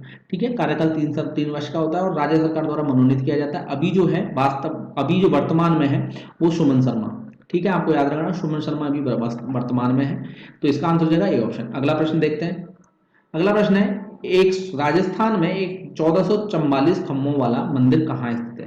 देखिए राजस्थान में जो 1444 वाला खम्भों वाला जो मंदिर है ये रणकपुर में है, तो इसका आंसर हो जाएगा ए ऑप्शन रणकपुर। अगला प्रश्न है आपका, भीलवाड़ा के प्राचीन मंदाकिनी मंदिर कहाँ स्थित है? देखिए भीलवाड़ा का जो प्राचीन मंदाकिनी मंदिर है ये बिजोलिया में है, तो इसका आंसर हो जाएगा ए ऑप्शन बिजोलिया। अगला प्रश्न है आपका, भित्ति चित्रांकन की दृष्टि से राजस्थान का निम्न में से कौन सा क्षेत्र सर्वाधिक विकसित रहा? देखिए जो भित्ति चित्रांकन है कि इसकी दृष्टि से अगर बात करें तो कोटा और बूंदी जो है ये राजस्थान का ये क्षेत्र था, कोटा और बूंदी, जो कि सर्वाधिक विकसित रहा था, तो इसका आंसर हो जाएगा ए ऑप्शन। अगला प्रश्न है आपका, थेवा कला के लिए कौन सा स्थान प्रसिद्ध है? देखिए थेवा कला के लिए जो प्रसिद्ध है वो है आपका प्रतापगढ़, तो इसका आंसर हो जाएगा सी ऑप्शन प्रतापगढ़। अगला है, राज्य विधानमंडल का निम्न सदन क्या कहलाता है? देखिए राज्य विधानमंडल का जो निम्न सदन है वो विधानसभा कहलाती है, तो इसका आंसर हो जाएगा सी ऑप्शन विधानसभा। अगला प्रश्न है आपका, राजस्थान राज्य का पहला भालू अभ्यारण्य कहाँ विकसित किया जाएगा? देखिए जो राजस्थान राज्य का पहला भालू अभ्यारण्य जो विकसित किया जाएगा ये सुंदा माता जालौर सिसरोही, तो इसका आंसर हो जाएगा बी ऑप्शन, यहाँ पर विकसित किया जाएगा। अब देखिए इसको मैं थोड़ा सा आपको बता देता हूँ, माउंट आबू का जो संरक्षित एरिया है, संरक्षित क्षेत्र जो है माउंट आबू का, जिसका 326 किलोमीटर वर्ग किलोमीटर, ठीक है 326 वर्ग किलोमीटर, और जालौर का जो सुंदा माता जो कंजर्वेशन रिजर्व है, जालौर का सुंदा माता कंजर्वेशन रिजर्व 117.49 वर्ग किलोमीटर का एरिया जो है, इसको मिलाकर इन दोनों को मिलाकर जो एरिया को बनाया जा रहा है वो भालुओं के लिए बनाया जा रहा है। और ये जो पहला भालू अभ्यारण्य बनाया जाएगा तो ये सुन्ना माटा में बनाया जाएगा, जालौर और सिरोही, तो इसका आंसर हो जाएगा बी ऑप्शन। अगला प्रश्न देखते हैं। अगला प्रश्न दिया हो, प्रदेश के पहले मीरा संग्रहालय की स्थापना कहाँ पर की गई? देखिए प्रदेश का जो मीरा संग्रहालय, पहला जो मीरा संग्रहालय ये उदयपुर में स्थापना की गई, तो इसका आंसर हो जाएगा बी ऑप्शन उदयपुर। अगला प्रश्न है आपका, राजस्थान में सूचना का अधिकार प्राप्त करने के लिए आंदोलन किस स्थान से प्रारंभ हुआ? देखिए सूचना का अधिकार जो अधिकार प्राप्त करने के लिए जो आंदोलन जो किया गया था, ये आंदोलन किया था चांदगेट ब्यावर से, तो इसका आंसर हो जाएगा ए ऑप्शन चांदगेट ब्यावर। तो देखिए ये जो सूचना का अधिकार है 1990 के दशक में इसको स्टार्ट किया गया था, 1990 दशक में जन आंदोलन किया गया था ये, और ये इसमें मजदूर किसान शक्ति संगठन MKMS, ठीक है, द्वारा अरुणा राय की अगुवाई में इसका, ठीक है, भ्रष्टाचार के खिलाफ भंगनाफोड़ करने के लिए जनसुनवाई कार्यक्रम के रूप में इसका आंदोलन किया गया था, तो इसका आंसर हो जाएगा आपका ए ऑप्शन। और देखिए 15 जून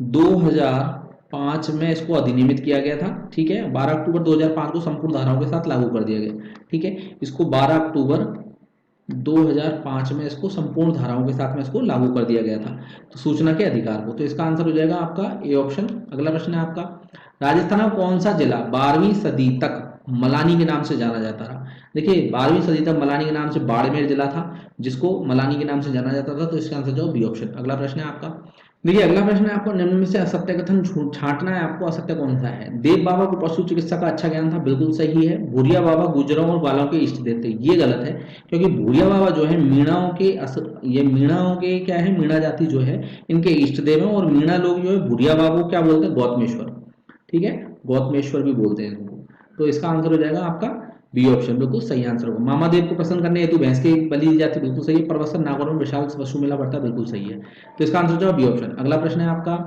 राजस्थान में रेशम कीट पालन सेरिकल्चर उद्योग किस जिले में स्थित है? देखिए सेरिकल्चर उद्योग जो है ये बांसवाड़ा जिले में स्थित है, तो इसका आंसर हो जाएगा ए ऑप्शन बांसवाड़ा जिले में। अगला है, निम्न में से कौन सा युग्म असंगत है? तो आपको असंगत युग्म बताना है, कौन सा युग्म असंगत है। देखिए अगला दे रखा है, जो इसमें ऑप्शन दे रखे हैं, धानी बांसड़ी क्षेत्र दौसा नए स्वर्ण भंडार, बिल्कुल सही है। रोहिल क्षेत्र सीकर यूरेनियम भंडार, बिल्कुल सही है। कायर क्षेत्र अजमेर, देखिए कायर क्षेत्र जो है अजमेर में, इसमें जो है जिंक के भंडार हैं, तो ये अपना हो जाएगा आंसर, बिल्कुल सही हो जाएगा, असंगत युग्म हो जाएगा, तो इसका आंसर हो जाएगा सी ऑप्शन। अगला प्रश्न देखते हैं अपना। अगला प्रश्न है, ईसा भगोल के उत्पादन में भारत में प्रथम स्थान पर कौन सा राज्य है? देखिए ईसा भगोल के स्थान पर भारत में जो प्रथम स्थान पर है वो राजस्थान राज्य है, तो इसका आंसर हो जाएगा डी ऑप्शन। अगला प्रश्न है आपका, अजमेर में स्थित फायसागर झील में किस नदी का पानी आकर गिरता है? देखिए पानी आता है ये बांडी नदी का आता है, तो इसका आंसर हो जाएगा सी ऑप्शन बांडी नदी का। अगला प्रश्न है आपका, सदुकड़ी, सदुकड़ी क्या थी? सदुकड़ी देखिए, सदुकड़ी है संत दादू के लेखन की भाषा है, तो इसका आंसर है सी ऑप्शन। संत दादू के लेखन की भाषा है सदुकड़ी, तो इसका आंसर है सी ऑप्शन। अगला प्रश्न है आपका, देखिए अगला प्रश्न है आपका, जैन संप्रदाय के किन तीर्थों मंदिरों को पंच तीर्थ की संज्ञा दी गई? देखिए जो जैन संप्रदाय के जो मंदिर हैं, जो तीर्थ हैं, तीर्थ जो मंदिर हैं, उनके बारे में हम बात करें तो बरकाड़ा, नारलाई, नाडौल, मूंचला महावीर और रणकपुर, इनको पंच तीर्थ हैं, इनकी पंच तीर्थ की संज्ञा दी गई है, बरकाड़ा और नारलोई, नाडौल, मूंचला महावीर और रणकपुर, तो इसका आंसर हो जाएगा डी ऑप्शन। अगला प्रश्न है आपका, राजस्थान के किस शहर को भारत का संगमरमर शहर भी कहा जाता है, जो हाल ही में इंदौर से आरसीएस उड़ान योजना के तहत जुड़ा है?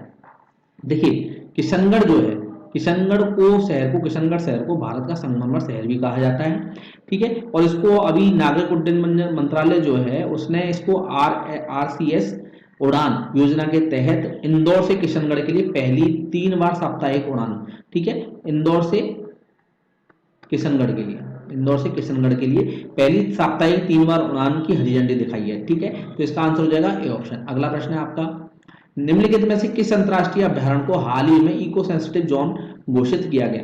देखिए जो इको सेंसिटिव जोन घोषित किया गया है राष्ट्रीय चंबल अभ्यारण्य को, तो इसका आंसर हो जाएगा ए ऑप्शन, राष्ट्रीय चंबल अभ्यारण्य, ठीक है। इस अभ्यारण्य की अगर बात करें तो इस अभ्यारण्य में गंगा डॉल्फिन और गंभीर रूप से लुप्तप्राय घड़ियाल पाए जाते हैं, ठीक है। तो इसमें के अंदर जो है आपकी एक तो लुप्तप्राय जो है घड़ियाल वो भी पाए जाते हैं और गंगा डॉल्फिन भी पाई जाती है, तो इसका आंसर हो जाएगा A option, eco sensitive zone में घोषित किया गया राष्ट्रीय चंबल अभ्यारण्य। अगला प्रश्न है आपका, एनसीईआर भूमि रिकॉर्ड और सेवा सूचकांक 2020 में राजस्थान को किस श्रेणी में रखा गया? देखिए एनसीईआर जो है इसमें श्रेणी में रखा गया 50 से 60 अंक की श्रेणी में इसको रखा गया है, तो इसका आंसर हो जाएगा बी ऑप्शन। एनसीसीआर का मतलब क्या है ये समझना जरूरी है। एनसीईआर का मतलब है आपका national council of applied economic research, ठीक है, national council of applied economic research ने इसको रखा है, एनसीईआर ने इसको रखा है, तो इसका आंसर हो जाएगा बी ऑप्शन। अगला प्रश्न है आपका, हाल ही में राजस्थान के किस व्यक्ति को फतेह सिंह राठौड़ वन्य जीव संरक्षण पुरस्कार 2020 से सम्मानित किया है? देखिए जो महाराणा गंगा सिंह विश्वविद्यालय है, महाराणा गंगा सिंह विश्वविद्यालय, ठीक है, महाराणा गंगा सिंह विश्वविद्यालय के जो प्रोफेसर हैं, जो विज्ञान पर्यावरण विज्ञान विभाग के जो प्रोफेसर हैं, ये हैं अनिल छंगानी, प्रोफेसर अनिल छंगानी, तो इनको इस पुरस्कार से नवाजा गया है छंगानी जी को, तो इसका आंसर हो जाएगा professor Anil Changani, B option बिल्कुल सही आंसर हो जाएगा। और 2020 में इनको और किया गया, और फतेह सिंह राठौर वन्यजीव संरक्षण पुरस्कार समारोह रणथंभौर में आयोजित किया गया था, ये आपको याद होना चाहिए। ये जो कहाँ किया गया था? रणथंभौर में, रणथंभौर में, ठीक है, तो इसको आपको याद रखना है कि ये कहाँ आयोजित किया गया था समारोह, ये रणथंभौर में आयोजित किया गया था, तो इसका आंसर हो जाएगा बी ऑप्शन। अगला प्रश्न है आपका, राजस्थान के किस धावक ने 87 दिन में 4035 किमी दौड़कर वर्ल्ड रिकॉर्ड बनाया? देखिए 4035 किलोमीटर दौड़कर जो वर्ल्ड रिकॉर्ड बनाया वो सूफिया खान ने बनाया, तो इसका आंसर हो जाएगा ए ऑप्शन, सूफिया खान। संविधान संशोधक 126 का संबंध है, संशोधन 126 का जो संबंध है वो SC ST एक्ट से है, तो इसका आंसर हो जाएगा B option, SC ST act से।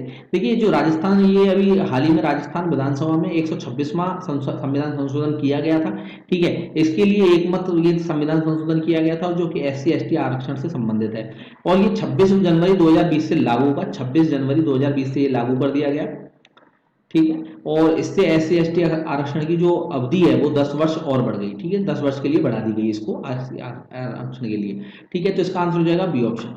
देखिए दोस्तों यहाँ से अब जो क्वेश्चन है आपके महिला एवं बाल अपराध से संबंधित क्वेश्चन चालू होंगे। इससे पहले जो 96 से लेकर 140 तक जो क्वेश्चन थे वो राजस्थान से संबंधित थे, जो पार्ट सी में आते हैं, और ये पार्ट डी के अंदर हमने डाल रखे हैं यहाँ पर महिला एवं बाल अपराध से संबंधित क्वेश्चन। अगर आपको वीडियो अच्छा लग रहा है, क्वेश्चन अच्छे लग रहे हैं, तो आप हमें जरूर लाइक करें हमारे वीडियो को, और जरूर हमें कमेंट करके बताएं कि इन क्वेश्चन में से आपको कितने क्वेश्चन आते थे। वीडियो को लाइक करना ना भूलें, साथ ही बेल आइकन दबाना ना भूलें, और इसको ज़्यादा से ज़्यादा अपने फ्रेंड्स के साथ में शेयर करें, और उनसे भी पूछें कि आपको इन क्वेश्चंस में से कितने क्वेश्चंस आते हैं, ताकि आप लोगों को भी पता पड़ जाए कि आपकी तैयारी कैसी है।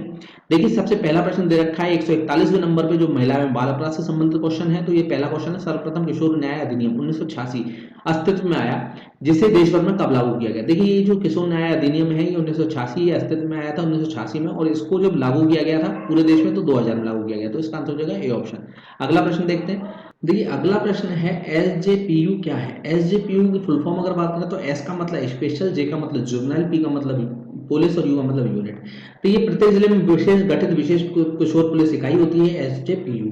तो इसका आंसर हो जाएगा आपका सी ऑप्शन। अगला देखिए, अगला प्रश्न है CWPO से क्या तात्पर्य है। देखिए CWPO से तात्पर्य है थाने में नियुक्त बाल कल्याण पुलिस अधिकारी जो होता है उसको CWPO बोला जाता है। तो इसका आंसर हो जाएगा डी ऑप्शन। अगला प्रश्न देखते हैं। अगला प्रश्न है विधि का उल्लंघन करने के लिए पुलिस किसी बच्चे को पकड़ती है। देखिए अगर कोई बच्चा है उसको पकड़ा गया है पुलिस के द्वारा और विधि का उल्लंघन किया है तो वो किशोर न्याय अधिनियम 8 के तहत उसको बच्चे को पकड़ेगी। तो इसका आंसर हो जाएगा ए ऑप्शन। अगला प्रश्न देखते हैं। अगला प्रश्न है महिलाओं का कार्यस्थल पर लैंगिक उत्पीड़न अधिनियम कब पारित किया गया। देखिए जो महिलाओं का लैंगिक उत्पीड़न जो अधिनियम है ये पारित किया गया था 2013 में। तो इसका आंसर हो जाएगा ए ऑप्शन 2013। अगला है कब से प्रसव पूर्व निदान तकनीक अधिनियम 1994 लागू कर ऐसी जांचों को अब कानूनी अपराध ठहराया गया। देखिए कानूनी अपराध जो ठहराया गया था ये 1 जनवरी 1996 से ठहराया गया। तो इसका आंसर हो जाएगा सी ऑप्शन। इसमें अल्ट्रासोनिक अल्ट्रासाउंड जो जो आपकी जो जांचें होती हैं जिसमें प्रसव पूर्व निदान तकनीक होती है उसके अंदर ये जो प्रसव से पहले ही लिंग का निर्धारण करने वाली जो जांचें होती हैं उनको रखा गया है। तो इसका आंसर हो जाएगा सी ऑप्शन। अगला प्रश्न है आपका महिलाओं का कार्यस्थल पर लैंगिक उत्पीड़न अधिनियम 2013 में यदि नियोक्ता अधिनियम के प्रावधानों को पूरा करने में असफल होता है तो उसे कितने रुपए का अर्थदंड भरना पड़ता है। देखिए नियोक्ता का मतलब यह है जिसने नियुक्त किया है उन कर्मचारियों को। और महिला अगर कोई महिला अगर पीड़ित होती है लैंगिक उत्पीड़न से, अगर लैंगिक उत्पीड़न किया जा रहा है उस महिला का और उसको प्रावधानों को अगर ये असफल हो जाता है नियोक्ता तो उसको रुपए भरने पड़ेंगे 50,000 रुपए। ठीक है 50,000 रुपए। तो इसका आंसर हो जाएगा सी ऑप्शन 50,000 रुपए। अगला प्रश्न देखते हैं। अगला प्रश्न है किशोर न्याय अधिनियम 2015 की किस वर्ष नियमावली बनाई गई। देखिए 2015 की जो नियमावली बनाई गई थी ये 2015 में ही बनाई गई थी। तो इसका आंसर हो जाएगा बी ऑप्शन 2015। अगला प्रश्न है वेश्यावृत्ति आदि के लिए बच्चों को बेचने से संबंधित व्यापार निवारण अधिनियम की धारा है। देखिए जो वेश्यावृत्ति व्यापार अधिनियम जो इसकी जो बच्चों को बेचने से के लिए जो वेश्यावृत्ति करवाते हैं जो लोग उनके लिए अगर उनको पकड़ा जाता है उनको निवारण के लिए जो धारा बनाई गई वो 372 धारा बनाई गई है। तो इसका आंसर हो जाएगा सी ऑप्शन 372। अगला प्रश्न है आपका महिला एवं बाल विकास मंत्रालय की स्थापना कब हुई। देखिए महिला एवं बाल विकास मंत्रालय की स्थापना हुई थी 30 जनवरी 2006 में। तो इसका आंसर हो जाएगा सी ऑप्शन। तो धन्यवाद दोस्तों, ये था राजस्थान कांस्टेबल के लिए बहुत ही महत्वपूर्ण वीडियो जिसमें हमने कांस्टेबल के लिए मॉक टेस्ट बनाया। ये 9 नंबर का मॉक टेस्ट है। इससे पहले भी हमने 8 मॉक टेस्ट डाले हैं, उनको जरूर देखें एक बार। और ये वीडियो आपको कैसा लगे जरूर हमें कमेंट करके बताएं। क्वेश्चंस आपको कैसे लगे, इन क्वेश्चंस में से कितने क्वेश्चंस आपको आते थे जरूर हमें कमेंट करके बताएं। और हमें जरूर इससे आपके कमेंट करने से हमें एक एनर्जी मिलती है और हम जल्द से जल्द आपके लिए पटवार के भी क्वेश्चंस पेपर लेके आएंगे। धन्यवाद दोस्तों।